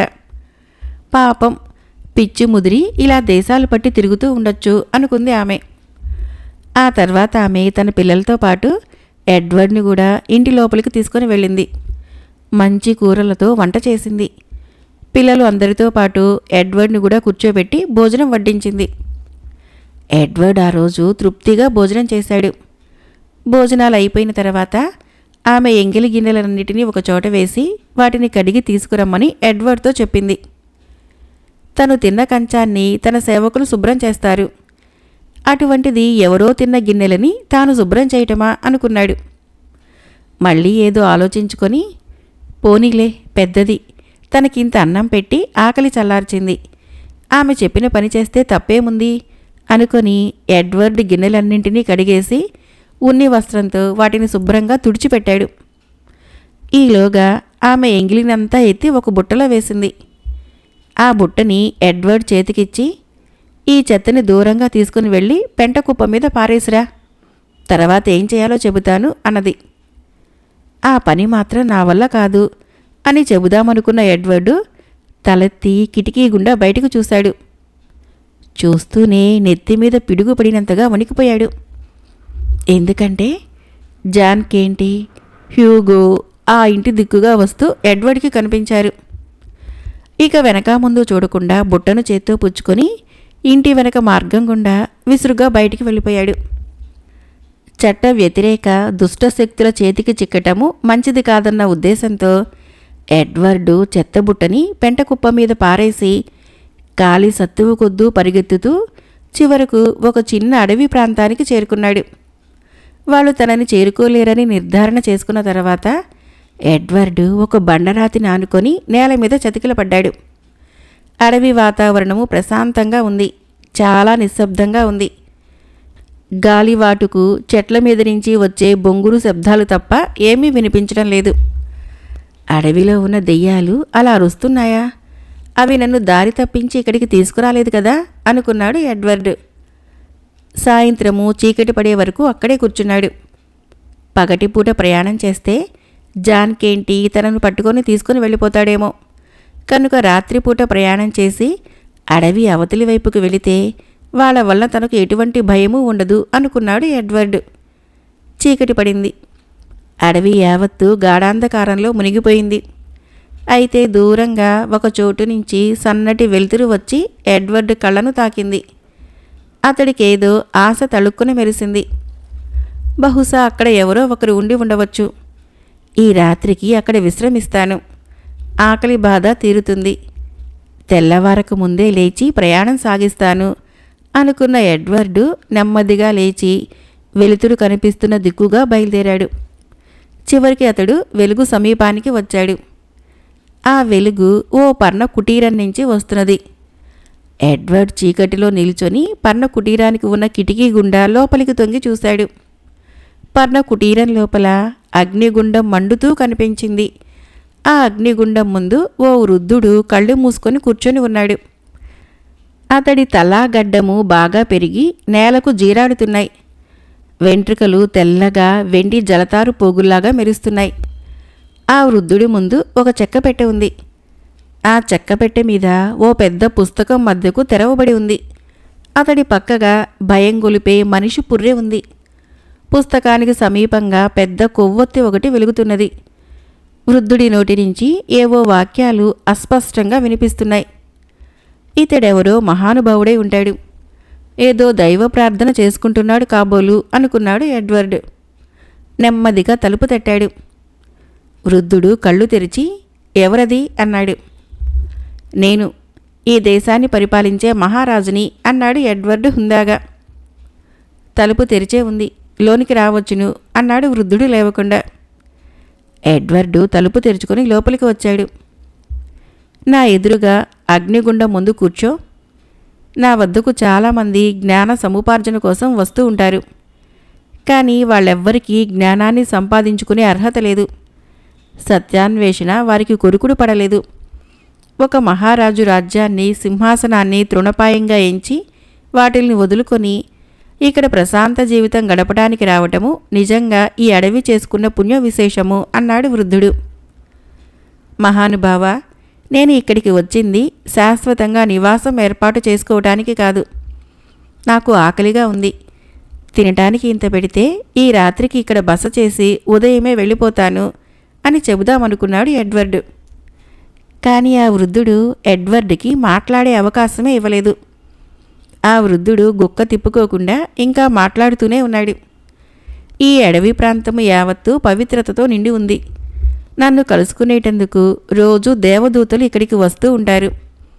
ఓ రాజా, వాళ్ళు నాతో ఏమని చెబుతారో తెలుసా? స్వామి, మీరు దేవదూతలలో ముఖ్యులు. భగవంతునికి మీరంటే ఎంతో ప్రేమ అని నాతో చెబుతూ ఉంటారు. ఎడ్వర్డు వృద్ధుడి ముఖం వంక చూస్తూ కూర్చున్నాడు. వృద్ధుడు మాట్లాడటం ఆపుచేశాడు. అతడి పెదవుల మీద అదొక రకమైన నవ్వు తాండవించింది. చేతితో గడ్డాన్ని సవరించుకుంటూ, నీకు ఈ విషయం తెలుసా మహారాజా? నేను అప్పుడప్పుడు స్వర్గం వెళుతూ ఉంటాను. దేవుణ్ణి కలుసుకొని మాట్లాడుతూ ఉంటాను. నేను స్వర్గంలోని వీధుల్లో నడిచి వెళుతూ ఉన్నప్పుడు అక్కడ తిరిగే దేవతలు నన్ను చూసి పక్కకు తొలగి దారి ఇస్తారు. నాకు వంగి నమస్కరిస్తారు. ఓ మహారాజా, నువ్వు స్వర్గం రాలేకపోయినా సరే పర్వాలేదు. భగవంతుడు అక్కడి నుండే నిన్ను దీవిస్తాడు. నీ విషయం అతనితో తప్పక చెబుతాను అన్నాడు వృద్ధుడు. అంతవరకు ఎడ్వర్డ్కి ఆ వృద్ధుడంటే భయం వేయలేదు. కానీ ఇప్పుడు అతని పిచ్చి మాటలు విన్న తర్వాత నిజంగానే భయపడ్డాడు. ఈ వృద్ధుడు ఎవడో కానీ నిజంగానే పిచ్చివాడు అనుకున్నాడు ఎడ్వర్డ్. సరే, నేను దేవదూతలందరికీ ముఖ్యుడని ఒక విషయం చెప్పనా నీకు? 8వ హెన్రీ రాజు నన్ను కించపరిచాడు, అవమానించాడు, చిన్న చూపు చూశాడు, నన్ను రాజ్యం నుంచి వెళ్ళగొట్టాడు అని పళ్ళు పటపటా కొరుకుతూ రాజుకి శాపనార్థాలు పెట్టడం ప్రారంభించాడు. అయితే నేను 8వ హెన్రీ రాజును కాను, అతని కుమారుడని. నా పేరు ఎడ్వర్డ్ అన్నాడు. తక్షణము వృద్ధుడి ముఖంలో మార్పు వచ్చింది. క్రూరంగా ఎడ్వర్డ్ ముఖం వంక చూశాడు. నాతోరా, నిద్రపోయే స్థలాన్ని చూపిస్తాను అంటూ వృద్ధుడు ఎడ్వర్డ్ని ఎండుగడ్డితో తయారు చేసిన శయ్య వద్దకు తీసుకొని పోయాడు. అప్పటికే బాగా అలసిపోయిన ఎడ్వర్డ్ గడ్డి మీద పడుకొని ఆదమరిచి నిద్రపోయాడు. ఆ వృద్ధుడు కసాయి కత్తిని తీసుకొని దానిని నున్నగా రాయి మీద నూరుతూ పదును పెట్టడం ప్రారంభించాడు. నీ తండ్రి చనిపోయాక నువ్వు రాజు అయ్యావన్నమాట. ఎవరైతేనేమి, రాజు రాజే కదా. ఇక నువ్వు నా నుంచి తప్పించుకోపోలేవు. చంపటానికి నీ తండ్రి లేడు కదా. అందుచేత నిన్ను చంపి నా కసి తీర్చుకుంటాను. నన్ను ఎవరనుకుంటున్నావు? దేవదూతలలో ముఖ్యమైన వాడిని, తెలుసా అన్నాడు వృద్ధుడు వికటంగా నవ్వుతూ. ఆ తర్వాత వృద్ధుడు కత్తి తీసుకొని ఎడ్వర్డ్ పడుకున్న చోటికి వచ్చి మోకాళ్ళ మీద కూర్చున్నాడు. కత్తి 2 చేతులతోనూ పుచ్చుకొని పైకెత్తాడు. అదే సమయంలో తిన్నగా పడుకున్న ఎడ్వర్డు కుడివైపుకు ఒత్తిగిల్లాడు. వృద్ధుడు కత్తిని దించి, ఇది అర్ధరాత్రి, నిశ్శబ్ద సమయం. కత్తి దెబ్బ తింటూనే కుర్రవాడు బాధతో పెద్దగా కేకలు వేయవచ్చు. ఆ కేకలు దూరంగా వెళ్లే మనుషులకు వినిపిస్తాయి. వాళ్ళు ఇక్కడికి వస్తే నా రహస్యం బయటపడుతుంది అనుకున్నాడు. వెంటనే ఓ తాడు తెచ్చి కుర్రవాడి కాళ్ళు చేతులు బిగించి కట్టేశాడు. అతడు అరవకుండా తోలు పటాకా ఒకటి తెచ్చి నోటికి కట్టేశాడు. తర్వాత ఎడ్వర్డ్ని మోసుకుంటూ తెచ్చి అగ్నిగుండం ముందు పడుకోబెట్టాడు. ముసలివాడు తనని చంపుతాడని ఎడ్వర్డు నిర్ధారణ చేసుకున్నాడు. నీ ఇష్టదైవాన్ని ప్రార్థించుకో అన్నాడు వృద్ధుడు ఎడ్వర్డుతో. వృద్ధుడు తన చేతిలోని కత్తి వైపు కొన్ని క్షణాల పాటు ఎగాదిగా చూసుకున్నాడు. తర్వాత వచ్చి కుర్రవాడి వద్ద కూర్చున్నాడు. ఎడ్వర్డు ముసలివాడి వంక భయపడుతూ చూశాడు. వృద్ధుడు దెయ్యంలాగా పళ్ళికిలిస్తూ నవ్వాడు. కత్తిని అటూ ఇటూ తిప్పాడు. అయితే నువ్వు నా శత్రువు కొడుకు అన్నమాట. మీ నాన్న భగవంతుడికి నిలయమైన చర్చిని నాశనం చేశాడు. ఇందుకు శిక్షగా నేను నా శత్రువు కొడుకుని చంపుతాను అంటూ వృద్ధుడు మందహాసం చేశాడు. కాళ్ళు చేతులకు కట్టిన తాళ్ళు వదులైతాయేమోనని ఎడ్వర్డ్ ఎంతో ప్రయత్నించాడు. అయినా ప్రయోజనం లేకపోయింది. కనీసము నోటికి కట్టిన తోలుపట్టి అయినా వస్తే బాగుండును, పెద్దగా కేకలు పెట్టవచ్చు అనుకున్నాడు ఎడ్వర్డ్. అంతలో బయట తలుపు ఎవరో కొడుతున్న శబ్దమైంది. తలుపు తెరవటానికని వృద్ధుడు అటుగా వెళ్ళాడు. వృద్ధుడు బయట ఎవరితోనో మాట్లాడుతున్న మాట ఎడ్వర్డ్కి వినిపించసాగాయి. ఆ కుర్రవాడెక్కడా? ఆ కుర్రవాడి కోసం వెదుగుతున్న వాళ్ళు మా నుంచి తప్పించుకున్నాడు, ఇటు అడవిలోకి పారిపోయి వచ్చాడు అని వాళ్ళు చెప్పారు. నిజం చెప్పు, కుర్రవాడెక్కడా అను అడుగుతున్నారు ఎవరో. అయితే ఎడ్వర్డు ఆ గొంతు గుర్తుపట్టాడు. ఆ గొంతు మైల్స్ హేండ్ అంది. ఓ, నువ్వు మాట్లాడుతున్నది అడుక్కునే కుర్రవాడి గురించి కదూ? వంటకి పుల్లలు ఏరుకుని రమ్మని అడవిలోకి పంపించాను, ఈ పాటికి వస్తూ ఉండాలి అన్నాడు వృద్ధుడు. నువ్వు సన్యాసిలాగా కనిపిస్తున్నావు, అబద్ధాలు చెప్పకు. నీలాంటి వాళ్ళంటే నాకు చాలా గౌరవం, నన్ను చెడ్డవాణ్ణి చేయకు అన్నాడు హెండెన్. ఏదో ఒక శబ్దం చేస్తే హెండెన్ లోపలికి వస్తాడు అనుకున్న ఎడ్వర్డు రేకు పెట్టెని కాలితో కొట్టాడు. లోపల ఏదో అలికిడైతున్నదేమిటి? హెండెన్ అడిగాడు. ఏం లేదు, ఇంట్లో ఎలుకలున్నాయి, వృద్ధుడు సమాధానం చెప్పాడు. హెండెన్ కొద్దిసేపు మౌనంగా ఉన్న తర్వాత, మా కుర్రవాడు ఇంకా రాలేదేంటి? అడవిలో దారి తప్పి ఉంటాడంటావా అన్నాడు. అలా జరిగి ఉండవచ్చు అన్నాడు వృద్ధుడు. అయితే ఇక్కడున్న ఈ గాడిదల మీద ఎక్కి మనం కుర్రవాడిని వెతకడానికి అడవిలోకి వెళ్దాం పదా అన్నాడు హెండెన్. ఆ తర్వాత వాళ్ళ మాటలు వినిపించలేదు. గాడిదల ఓండ్రింపలు, రణగుణధ్వనులు వినిపించాయి. హెండెన్ తనని విడిపిస్తాడన్న ఆశ పోయింది ఎడ్వర్డ్కి. అకస్మాత్తుగా ఎడ్వర్డు తల పైకెత్తి చూశాడు. అతడికి ఎదురుగా జాన్ కేంటి, హ్యూగో నిలబడి ఎడ్వర్డ్ వంక రాక్షసుల్లా చూడసాగారు. వాళ్ళు గబగబా ఎడ్వర్డ్ కట్లు విప్పారు. అతన్ని 2 చేతులతో ఎత్తి నిలుచుండబెట్టారు. ఆ తర్వాత అతన్ని తీసుకొని గబగబా బయటికి వెళ్ళిపోయారు. మహారాజుల వారు కలకాలం వర్ధిల్లాలి, ముష్టి మహారాజుకి జై అన్నారు ముష్టి సంఘ సభ్యులు. కొంతమంది ఎడ్వర్డ్ చేతులు బట్టలు పుచ్చుకొని ముందుకు లాగారు. ఎడ్వర్డ్ వెళ్ళి నేల మీద పడ్డాడు. అందరూ నవ్వుతూ చప్పట్లు కొట్టారు. కొంతమంది పిల్లి కూతలు, నక్క కూతలు కూశారు. రాజుగా నటిస్తూ ధైర్యంగా నిలబడినందుకు కొంతమంది ఎడ్వర్డ్ని మెచ్చుకున్నారు. అయితే చాలామంది ఎడ్వర్డ్ని ఏ విధంగానైనా బాధ పెట్టాలని, తగినట్లు బుద్ధి చెప్పాలని, మళ్ళీ ఎక్కడికి పారిపోకుండా చేయాలని నిశ్చయించుకున్నారు. వాళ్లల్లో ముఖ్యులు జాన్ కేంటి, హ్యూగోలు. హ్యూగో ఎడ్వర్డ్ని రెచ్చగొడుతూ కుంటుతూ నడిచి వచ్చి అతడి కాలివేళ్లని బలంగా తొక్కాడు. ఓ గొప్ప చక్రవర్తి, చూడకుండా మీ కాలు తొక్కాను, క్షమించండి ముష్టి మహారాజా అన్నాడు హ్యూగో నవ్వుతూ. ఎడ్వర్డ్కి కోపం వచ్చింది.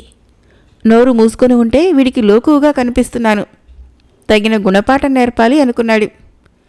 వెంటనే అటూ ఇటూ చూశాడు. ఒకచోట లావుపాటి కర్ర కనిపించింది.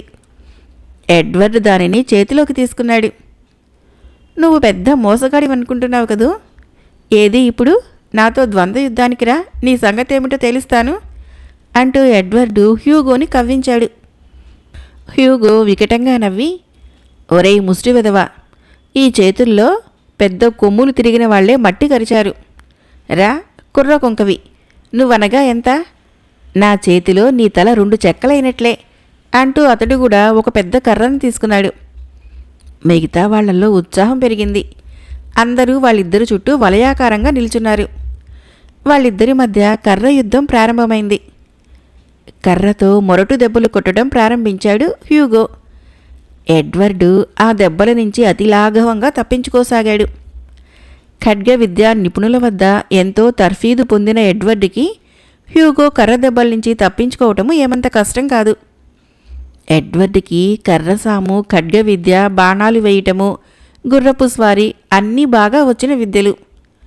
హ్యూగో కొడుతున్న ప్రతి దెబ్బను తన కర్రతో అడ్డుకుంటూ వచ్చాడు ఎడ్వర్డ్. చివరికి హ్యూగో బాగా అలసిపోయాడు. అతడు కొట్టిన ఆఖరు దెబ్బని ఆపుకుంటూ తన కర్రని పైకెత్తి బలంగా హ్యూగో నెత్తి మీద ఒకటి, వీపు మీద ఒకటి దెబ్బలు వేశాడు ఎడ్వర్డ్. హ్యూగో తల దిమ్మెక్కిపోయింది. వీపు మీద పడిన దెబ్బకు పక్కటెముకలు కదిలిపోయాయి. నేను తలుచుకుంటే నీ తల 2 చెక్కలు చేయగలను. నేను చంపటం నా అభిమతం కాదు. రత్న ఖచ్చితమైన నా కరవాలం ఉండి ఉంటే నీ తల తెగి నేల మీద పడి ఉండేది. బ్రతికిపోయావు పో అన్నాడు ఎడ్వర్డు చేతిలోని కర్రని దూరంగా విసిరేస్తూ. అది చూసిన అందరూ నిశ్చేష్టులయ్యారు. హ్యూగో వంటి మునగాడిని మట్టి కనిపించిన ఈ కుర్రవాడు సామాన్యుడు కాడు అనుకున్నారు. రఫ్లరు ఎంతో ప్రయత్నించాడు ఎడ్వర్డ్ని ముష్టివాడిగా తయారు చేయాలని. కానీ ఎడ్వర్డ్ దానికి అంగీకరించలేదు. నీ తండ్రి ఈ ముఠాలో సభ్యుడు కనుక నువ్వు కూడా ఈ ముఠాలో సభ్యుడివే. ముష్టి ఎత్తటం ఇష్టం లేకపోతే దొంగతనాలు చెయ్యి.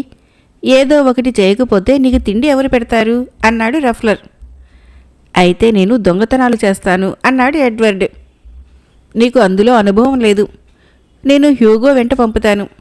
అతడికి సహాయకుడిగా దొంగతనంలోని మెలకువలు నేర్చుకో అన్నాడు రఫ్లర్. దానికి ఎడ్వర్డ్ అంగీకరించాడు. ఈ దొంగల నుంచి మోసగాళ్ల నుంచి తప్పించుకొని పారిపోవాలంటే ప్రజల మధ్యకు వెళ్ళటం ఒక్కటే మార్గం అనుకున్నాడు. ఈ కుర్ర వెధవ నా తల పగలగొడతాడా? తోటివారిలో అవమానం పాలు చేస్తాడా? నాతో రాని, వీడికి తగినట్లు బుద్ధి చెబుతాను అనుకున్నాడు హ్యూగో. వాళ్ళిద్దరూ నడుచుకుంటూ పట్టణం మధ్య భాగానికి వచ్చారు. అక్కడ ఓ లావుపాటి స్త్రీ పెద్ద బుట్ట నెత్తిమీద పెట్టుకొని దారి వెంట వెళుతూ కనిపించింది. హ్యూగో ఎడ్వర్డ్ చేయి పుచ్చుకొని ఆ యువతి వెనకగా బయలుదేరాడు. సమయం చూసి ఆమె నెత్తిమీద బుట్టని అమాంతం పైకెత్తి దానిని ఎడ్వర్డ్ చేతిలో పెట్టేశాడు. తను ఎప్పుడు ఎక్కడి నుంచి ఉడాయించాలా అని ఆలోచిస్తున్న ఎడ్వర్డ్కి హ్యూగో చేసిన ఘనకార్యం అర్థం కాలేదు. మరుక్షణము హ్యూగో ఎడ్వర్డ్ వైపు చెయ్యెత్తి చూపిస్తూ దొంగ దొంగ అంటూ బిగ్గరగా అరవటం ప్రారంభించాడు. ఆ లావుపాటి యువతి వెనుదిరిగి ఎడ్వర్డ్ చెయ్యి బలంగా పుచ్చుకునే సమయానికి హ్యూగో ఆ ప్రదేశం నుంచి మాయమైపోయాడు. దొంగ వెధవ, వేరెడంత ఉన్నావో లేదో ఇప్పటి నుంచే దొంగతనాలు మొదలుపెట్టావా? నీకు తగిన బుద్ధి చెబుతాను చూడు అంటూ ఆ యువతి అటూ ఇటూ చూసింది. దారి పక్కన ఆమెకొక కర్ర దొరికింది. దానిని తీసుకొని ఎడ్వర్డ్ వీపు మీద దెబ్బల వర్షం కురిపించసాగింది. ఆమె చేతి నుంచి విడిపించుకునేటందుకు ఎడ్వర్డ్కి బలం చాలలేదు. అదే సమయంలో ఒక వ్యక్తి అక్కడికి వచ్చి ఆమె చేతిని పుచ్చుకొని ఆపుచేశాడు. ఎడ్వర్డ్ని తన వైపు లాక్కొని 2 చేతులతోనూ పొదివి పుచ్చుకున్నాడు. ఎడ్వర్డు తలెత్తి ఆ వ్యక్తి ముఖం వంక చూశాడు. అతడెవడో కాదు, ఎడ్వర్డ్ స్నేహితుడైన మైల్స్ హెండన్. అక్కడ గొడవ జరుగుతూ ఉండగా పోలీసు వాడొకడొచ్చాడు. విషయం తెలుసుకున్నాడు. ఆ యువతిని ఎడ్వర్డ్ని వెంట పెట్టుకుని వచ్చి కోర్టులో హాజరుపరిచాడు. హెండన్ కూడా ఎడ్వర్డ్ వెంట కోర్టుకు వచ్చాడు. ఆ బుట్టలో ఏముందో చూపించు అన్నాడు జడ్జి. ఆ యువతి బుట్ట మూత తీసింది. లోపల చక్కగా అలంకరించబడిన పంది ఉన్నది. అది ఎంత ఖరీదు చేస్తుంది? జడ్జి ప్రశ్నించాడు. ఇది 3 షిల్లింగులు ఖరీదు చేస్తుంది యువర్ ఆనర్ అన్నది ఆ యువతి. అది వింటూనే హెండన్ ముఖం పాలిపోయింది. జడ్జి ముఖంలో కూడా విషాద ఛాయలు అలుముకున్నాయి. బయటి జనము కోర్టు గదిలోకి రాకుండా తలుపులు మూసేయమని ఆజ్ఞాపించాడు. తర్వాత పోలీసువాడు ఆ యువతిని ఒక మూలకు తీసుకుని వెళ్ళి, ఏదైనా వస్తువు 13 పెన్నీలు ఖరీదు చేసేదిగా ఉండి అది దొంగిలించబడితే దొంగిలించిన వ్యక్తికి శిక్ష ఏమిటో తెలుసా? ఉరిశిక్ష. అది వింటూనే ఆ యువతి గుండెలు బాదుకుంటూ, పాపిష్టి దానిని, ఆ విషయం నాకు తెలియదు నాయనా, తెలిస్తే అలా చెబుతానా? చిన్న కుర్రాడికి ఉరిశిక్ష వేయించటం నాకు సంతోషమా చెప్పు అంది.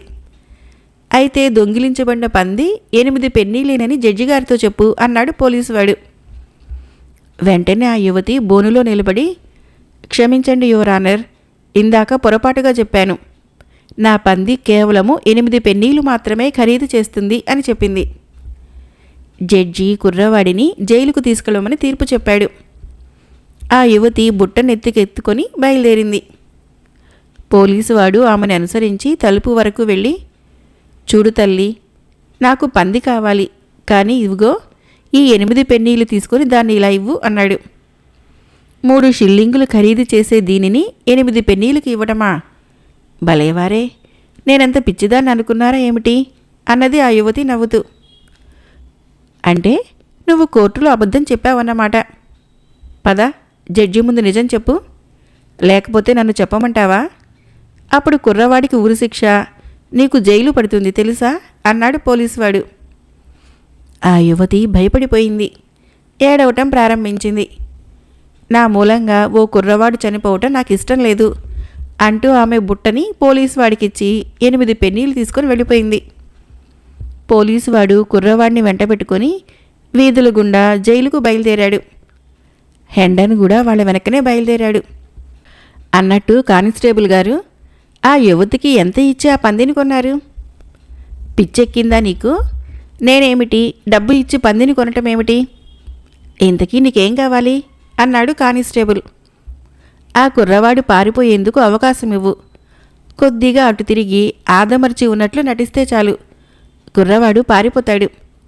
కుర్రవాడిని తీసుకుని వెళ్తూ ఉంటే ఎవరో వ్యక్తి వచ్చి కుర్రవాడిని లాక్కొని పారిపోయాడని కోర్టులో చెప్పు అన్నాడు హెండన్. కానిస్టేబుల్ కోపంగా, అలా ఎన్నటికీ జరగదు. నేను చట్టాన్ని రక్షించవలసిన వాడిని. నా చేత తప్పుడు పనులు చేయించాలని చూస్తే నిన్ను అరెస్టు చేయవలసి వస్తుంది తెలుసా అన్నాడు. హెండన్ నవ్వి, నువ్వేదో నీతిమంతుడి వలె మాట్లాడుతున్నావే. నువ్వు ఆ యువతి వద్ద నుంచి 8 పెన్నీలకు పందిని కొన్నావు. ఆ విధంగా నువ్వు కోర్టుని మోసం చేశావు. అంతేనా? బలవంతంగా ఆమె చేత జడ్జి ముందు అబద్ధం చెప్పించావు. నేను తలుపు చోటన నిలబడి మీ సంభాషణ యావత్తు విన్నాను. నేను కోర్టుకు వెళ్ళి మీ కథ అంతా జడ్జి గారికి చెప్పేస్తాను అని బెదిరించాడు. కానిస్టేబుల్ భయంతో వణికిపోయాడు. అదే జరిగితే తన ఉద్యోగం పోతుంది.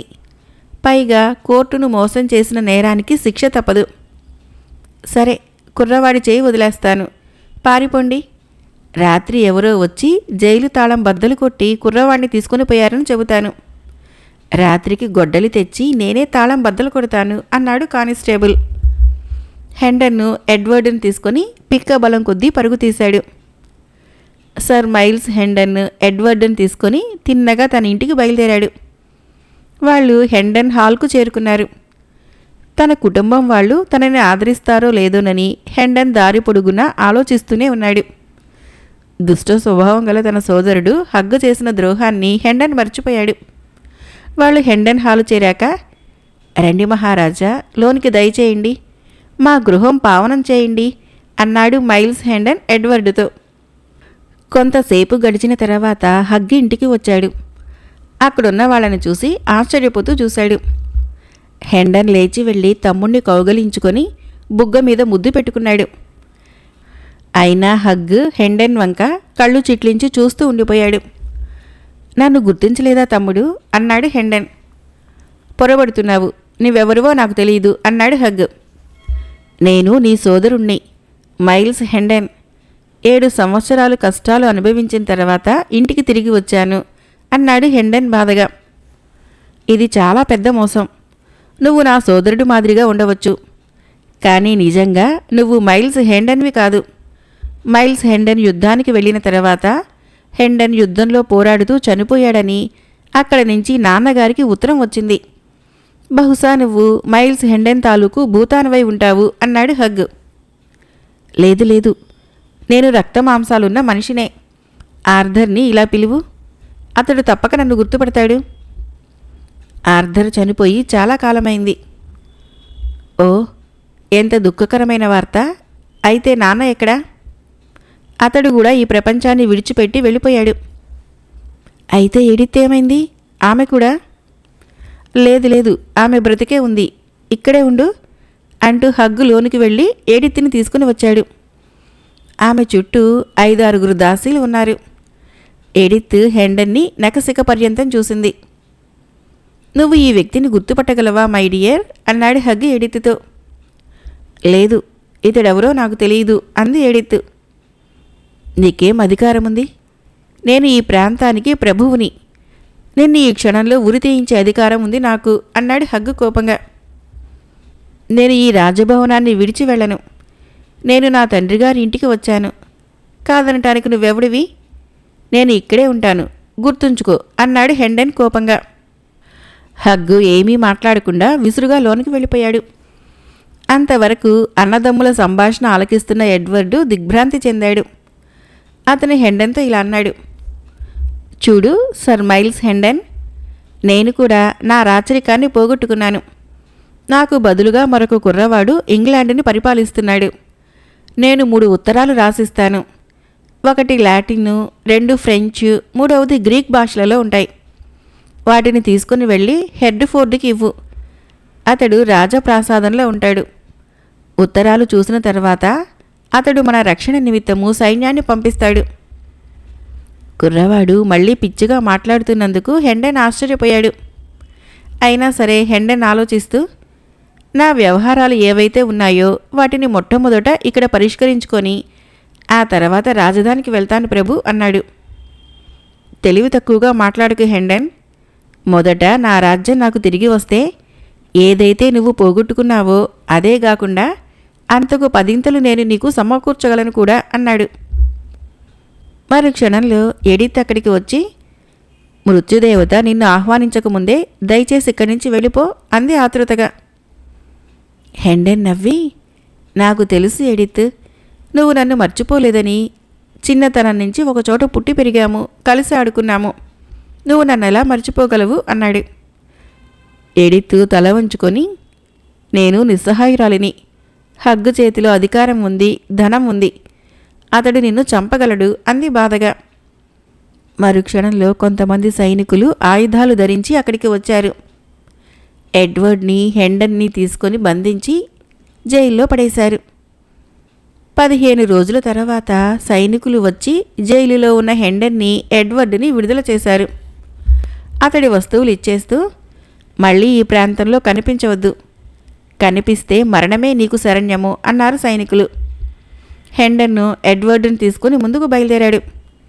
చివరికి వాళ్ళు లండన్ నగరం చేరుకున్నారు. అక్కడ చాలా కోలాహలంగా ఉంది. ఈ నెల 20వ తారీఖున మహారాజు గారికి పట్టాభిషేకం జరుగుతుంది. ఆ మహోత్సవాన్ని చూడవలసిందే కానీ వర్ణింపనలవి కాదు. ప్రజలు విశేషంగా చెప్పుకోసాగారు. అది ఎడ్వర్డ్ విన్నాడు. అలా జరగటానికి వీల్లేదు అనుకున్నాడు. ఆ సమయానికి ఎలాగైనా సరే వెళ్ళి దానిని ఆపు చేయాలని ఎడ్వర్డ్ నిశ్చయించుకున్నాడు. 20వ తారీఖు రానే వచ్చింది. ఆ రోజే రాజుగారి పట్టాభిషేక మహోత్సవం. తెల్లవారక ముందే టామ్ నిద్రలేచాడు. అభ్యంగన స్నానం చేశాడు. మహారాజు దుస్తులు ధరించాడు. లార్డులు, రాజప్రముఖులు, కులీనులు టామ్ వెంట బయలుదేరారు. టాము గుర్రాన్ని అధిరోహించాడు. వెస్ట్ మినిస్టర్ చర్చికి బయలుదేరాడు. మిగతా వాళ్ళు గుర్రాల్ని అధిరోహించి అతన్ని అనుసరించారు. మహారాజును చూసేటందుకు వీధులలో జనం క్రిక్కిరిసి ఉన్నారు. వాళ్ళు జయ జయధ్వానాలు చేస్తున్నారు. టామ్ వాళ్ళ వైపు చేతులు ఊపుతూ మందహాసం చేస్తున్నాడు. ఎటు చూసినా కోలాహలమే. టాము జనం వైపు పరీక్షగా చూడసాగాడు. తన పాత స్నేహితులు ఎక్కడైనా కనిపిస్తారేమోనని. చివరికి అతడి స్నేహితులంతా ఒకచోట గుంపుగా కనిపించారు. తను టామ్నని, నా కలలు నిజమయ్యాయి చూడండి అని వాళ్ళని దగ్గరకు పిలిచి చెబుదామని ఓబలాటపడ్డాడు. కానీ దానివల్ల తన మహారాజా వైభవానికి అంతరాయం ఏర్పడుతుందని ఊరుకున్నాడు.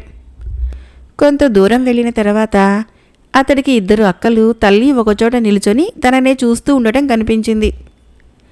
టామ్ తల్లి అతడి వైపే పరీక్షగా చూస్తూ ఉండటంతో ముఖం పక్కకు తిప్పేసుకున్నాడు. టామ్ తన సమీపంగా అమర్చిన పెట్టెలో నుంచి వెండి నాణాలు గుప్పెటతో తీసి జనం మీదకి విసరటం ప్రారంభించాడు. అటువంటి అవకాశం మళ్ళీ వస్తుందో రాదోనని జనం నేలకు వంగి నాణాలు ఏరుకోవటం ప్రారంభించారు.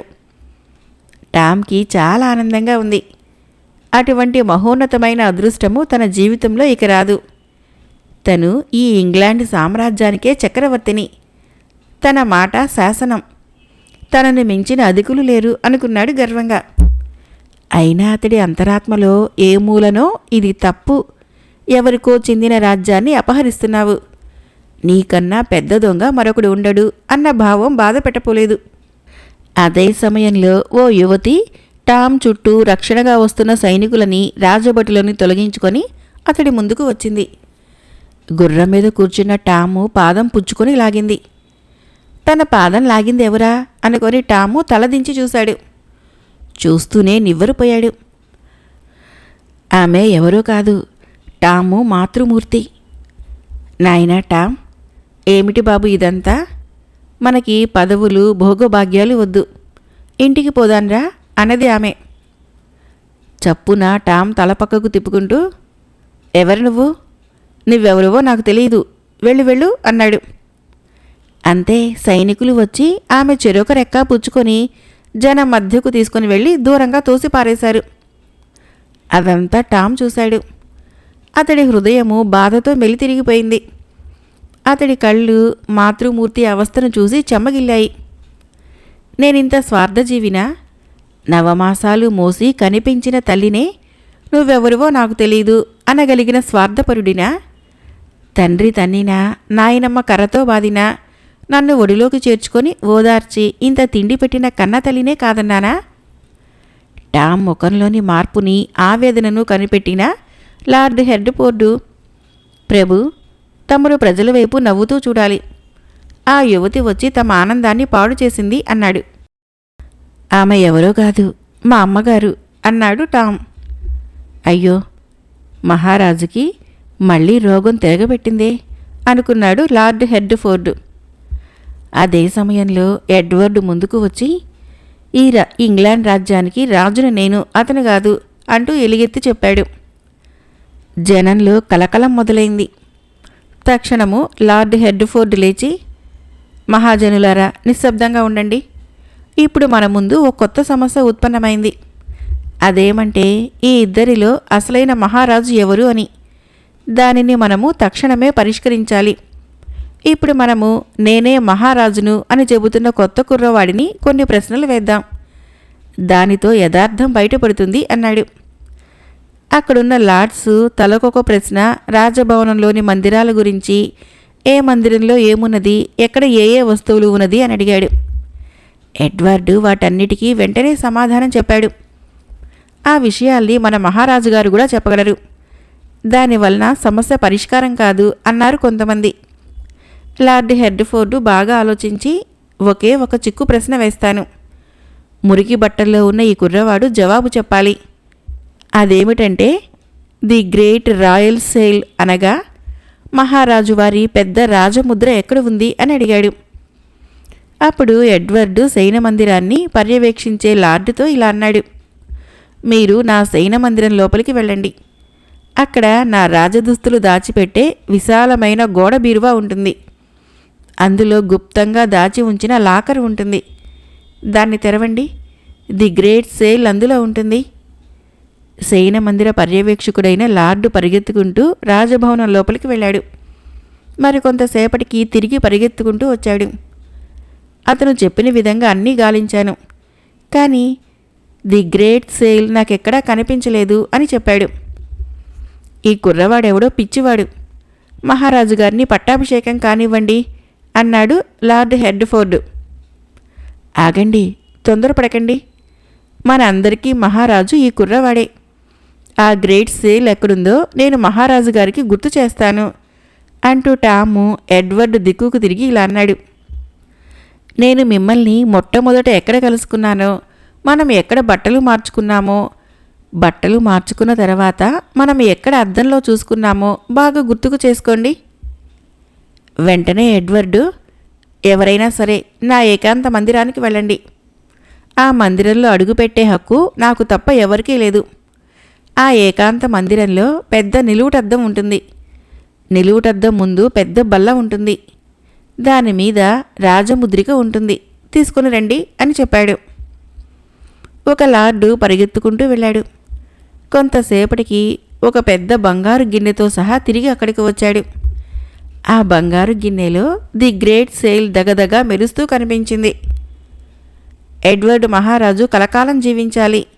ప్రజల జయ జయధ్వానాలతో మినిస్టర్ హాలు మార్మోగిపోయింది. అప్పటికప్పుడే ఎడ్వర్డ్ మహారాజు దుస్తులతో రత్నాభరణాలతో అలంకరింపబడ్డాడు. ఆర్చ్ బిషప్పు రత్న కిరీటాన్ని ఎడ్వర్డ్ తల మీద ఉంచి ఇంగ్లాండ్ మహారాజుగా ప్రకటించాడు. కొద్ది క్షణాల నుంచి ఎడ్వర్డ్ మనసులో ఒక సందేహం మెదలసాగింది. అతడు టామ్ని దగ్గరికి పిలిచి, చూడు మిత్రమా, ది గ్రేట్ సేల్ ఎక్కడుందో నీకు తెలిసి కూడా దేనికి చెప్పలేదు? చెబితే నువ్వే ఈ ఇంగ్లాండ్ రాజ్యానికి మహారాజుగా పట్టాభిషేకం జరుపుకునేవాడివి కదా అన్నాడు. ది గ్రేట్ సేల్ ఎక్కడుందో నాకు తెలిసినా చెప్పలేదు. ఎందుకో తెలుసా మహారాజా? అంతా సద్దుమణిగినాక దానిని నాతో పాటు మా ఇంటికి తీసుకుని పోదామని అన్నాడు టామ్. అది నీకేం ఉపయోగపడుతుంది అన్నాడు ఎడ్వర్డ్ ఆశ్చర్యపోతూ. టాము మాట్లాడలేదు. తల వంచుకొని మౌనంగా ఉండిపోయాడు. భయం లేదు, చెప్పు. నువ్వు ఏది చెప్పినా ఎవరూ నీకు ఎటువంటి హాని కలిగించరు అన్నాడు ఎడ్వర్డ్. ఈ రాజముద్ర చాలా బరువుగా ఉంది కదా, దీనితో గింజలు బద్దలు కొట్టుకొని తినవచ్చు కదా అనుకున్నాను అన్నాడు టామ్. ఎడ్వర్డు నవ్వు ఆపుకోలేక బిగ్గరగా నవ్వేశాడు. అతని కష్టాలన్నీ గట్టెక్కిన తర్వాత ఎడ్వర్డు చివరికి ఇంగ్లాండ్ మహారాజుగా పట్టాభిషిక్తుడయ్యాడు. ఎడ్వర్డు మహారాజు సభలో కొలువు తీరి ఉన్నాడు. తన పక్కనే నిలబడి ఉన్న లార్డ్ హెర్డ్ఫోర్డుతో, నేను చెప్పేవన్నీ రాయండి, అవన్నీ తక్షణం అమలు జరగాలి అన్నాడు మహారాజు. తమ ఆజ్ఞ అన్నాడు హెర్డ్ఫోర్డు. హగ్గు ప్రభువు రాజ్యంలోని జైలులో ఉన్న ఖైదీలందరినీ విడుదల చేయాలి. హగ్గు రాచరికాన్ని రద్దు చేయించి అతన్ని కారాగారంలో బంధించాలి. మైల్స్ హెండర్ని ఎక్కడున్నా గాలించి నా సమక్షానికి తీసుకుని రావాలి. కొంతమంది రాజప్రాసాదం బయటికి వెళ్ళి అక్కడ అటూ ఇటూ తిరుగుతూ ఉన్న హెండర్ని తీసుకుని వచ్చి రాజు ముందు హాజరుపరిచారు. మొదట హెండర్ను తన కళ్ళను తానే నమ్మలేకపోయాడు. తన వెంట తిరిగిన కుర్రవాడు నిజంగానే మహారాజు అని తెలిసేసరికి రాజభక్తితో అతడి ముందు మోకరిల్లి నమస్కరించాడు. తర్వాత అక్కడున్న కుర్చీని లాక్కొని దానిమీద కూర్చున్నాడు. అందరూ ముక్కు మీద వేలేసుకున్నారు. హెండన్కి ఏమిటి సాహసం? మహారాజు ముందు ఎంతటి వారైనా సరే కూర్చోటానికి వీల్లేదు అనుకున్నారు. హెండన్ని అవతలికి లాక్కుపోయేటందుకు సైనికులు వచ్చారు. ఆగండి, అతన్ని అక్కడ కూర్చోనివ్వండి. కష్టకాలంలో నన్ను ఆదుకున్నాడు. ఇప్పుడు అతనికి ఈ వరాన్ని ప్రసాదించాను. హెండన్ను సామాన్యుడు కాదు, ఉన్నత రాజవంశానికి చెందిన మహావ్యక్తిగా గుర్తిస్తున్నాను. ఇతడు నా సంరక్షకుడు. ఎల్లవేళలా నన్ను కనిపెట్టుకుని ఉంటూ కాపాడవలసిందిగా కోరుతున్నాను అన్నాడు ఎడ్వర్డ్ మహారాజు. సర్ మైల్స్ హెండన్ను కృతజ్ఞతా సూచకంగా లేచి మహారాజుకి వినయపూర్వకంగా నమస్కరించాడు. హగ్గిని పదవీచ్యుతుణ్ణి చేసి కారాగారంలో బంధించాడు. 8వ హెన్రీ మహారాజు నిర్మించిన చర్చికి టాము ప్రధాన గవర్నర్గా నియమించబడ్డాడు. అక్కడ అనాథ పిల్లలు, పేద పిల్లల మంచి చెడ్డలు చూసే బాధ్యత టామ్కి ఇవ్వబడింది. అతడు ఎక్కడికి వెళ్ళినా మహారాజుకు ఇచ్చే గౌరవ మర్యాదల్ని ఇతడికి కూడా ఇవ్వాలని ఆదేశాలు జారీ చేయబడ్డాయి. టామ్ తండ్రి ఏమయ్యాడో ఎవ్వరికీ తెలియలేదు. టామ్ నాయనమ్మ అప్పటికి కొద్ది కాలం క్రితమే చనిపోయింది. టామ్ తల్లికి, అక్కలకి వాళ్ళ జీవితకాలమంతా కూర్చొని తింటూ హాయిగా గడపటానికి కావలసినంత ధన సంపద వాళ్ళకి ఇవ్వబడింది. దేశంలో ఉన్న క్రూర చట్టాలన్నీ రద్దు చేయబడ్డాయి. వాటి స్థానంలో ప్రజలకు న్యాయము, ధర్మము ప్రసాదించే నూతన చట్టాలు అమల్లోకి వచ్చాయి. 6వ ఎడ్వర్డ్ మహారాజు ఎప్పుడూ తన సహచరులతో ఇలా అంటూ ఉండేవాడు, నా చట్టాలు ఎప్పుడూ దయతో కూడుకొని ఉంటాయి. దయాగుణము గొప్పదనమేమిటో నాకు తప్ప ఈ రాజ్యంలో ఉంటున్న వారెవ్వరికీ తెలీదు. మంచితనం గురించి కూడా ఎవ్వరికీ తెలీదు. మంచి వాళ్ళ క్షేమం కోసము నేను ఎన్ని బాధలైనా అనుభవిస్తాను, వాళ్ళ కోసమే నేను జీవిస్తాను. అయితే 6వ ఎడ్వర్డ్ మహారాజు చాలా కాలం జీవించలేదు. అయినా ఇంగ్లాండ్ ప్రజలు ఎడ్వర్డ్ మంచితనాన్ని, దయాగుణాన్ని ఎన్నటికీ మర్చిపోరు. ఇంగ్లాండ్ చరిత్రలోనే అతడు శాశ్వతమైన కీర్తిని గడించి రాజులందరిలోకే ఘనమైన వాడనే పేరు పొందాడు. రాజు పేద కథ సమాప్తం. ఫ్రెండ్స్, ఈ కథ మీకు నచ్చినట్లయితే మన ఛానల్ని తప్పకుండా సబ్స్క్రైబ్ చేయండి, లైక్ చేయండి, షేర్ చేయండి, కామెంట్ చేయండి. Thank you.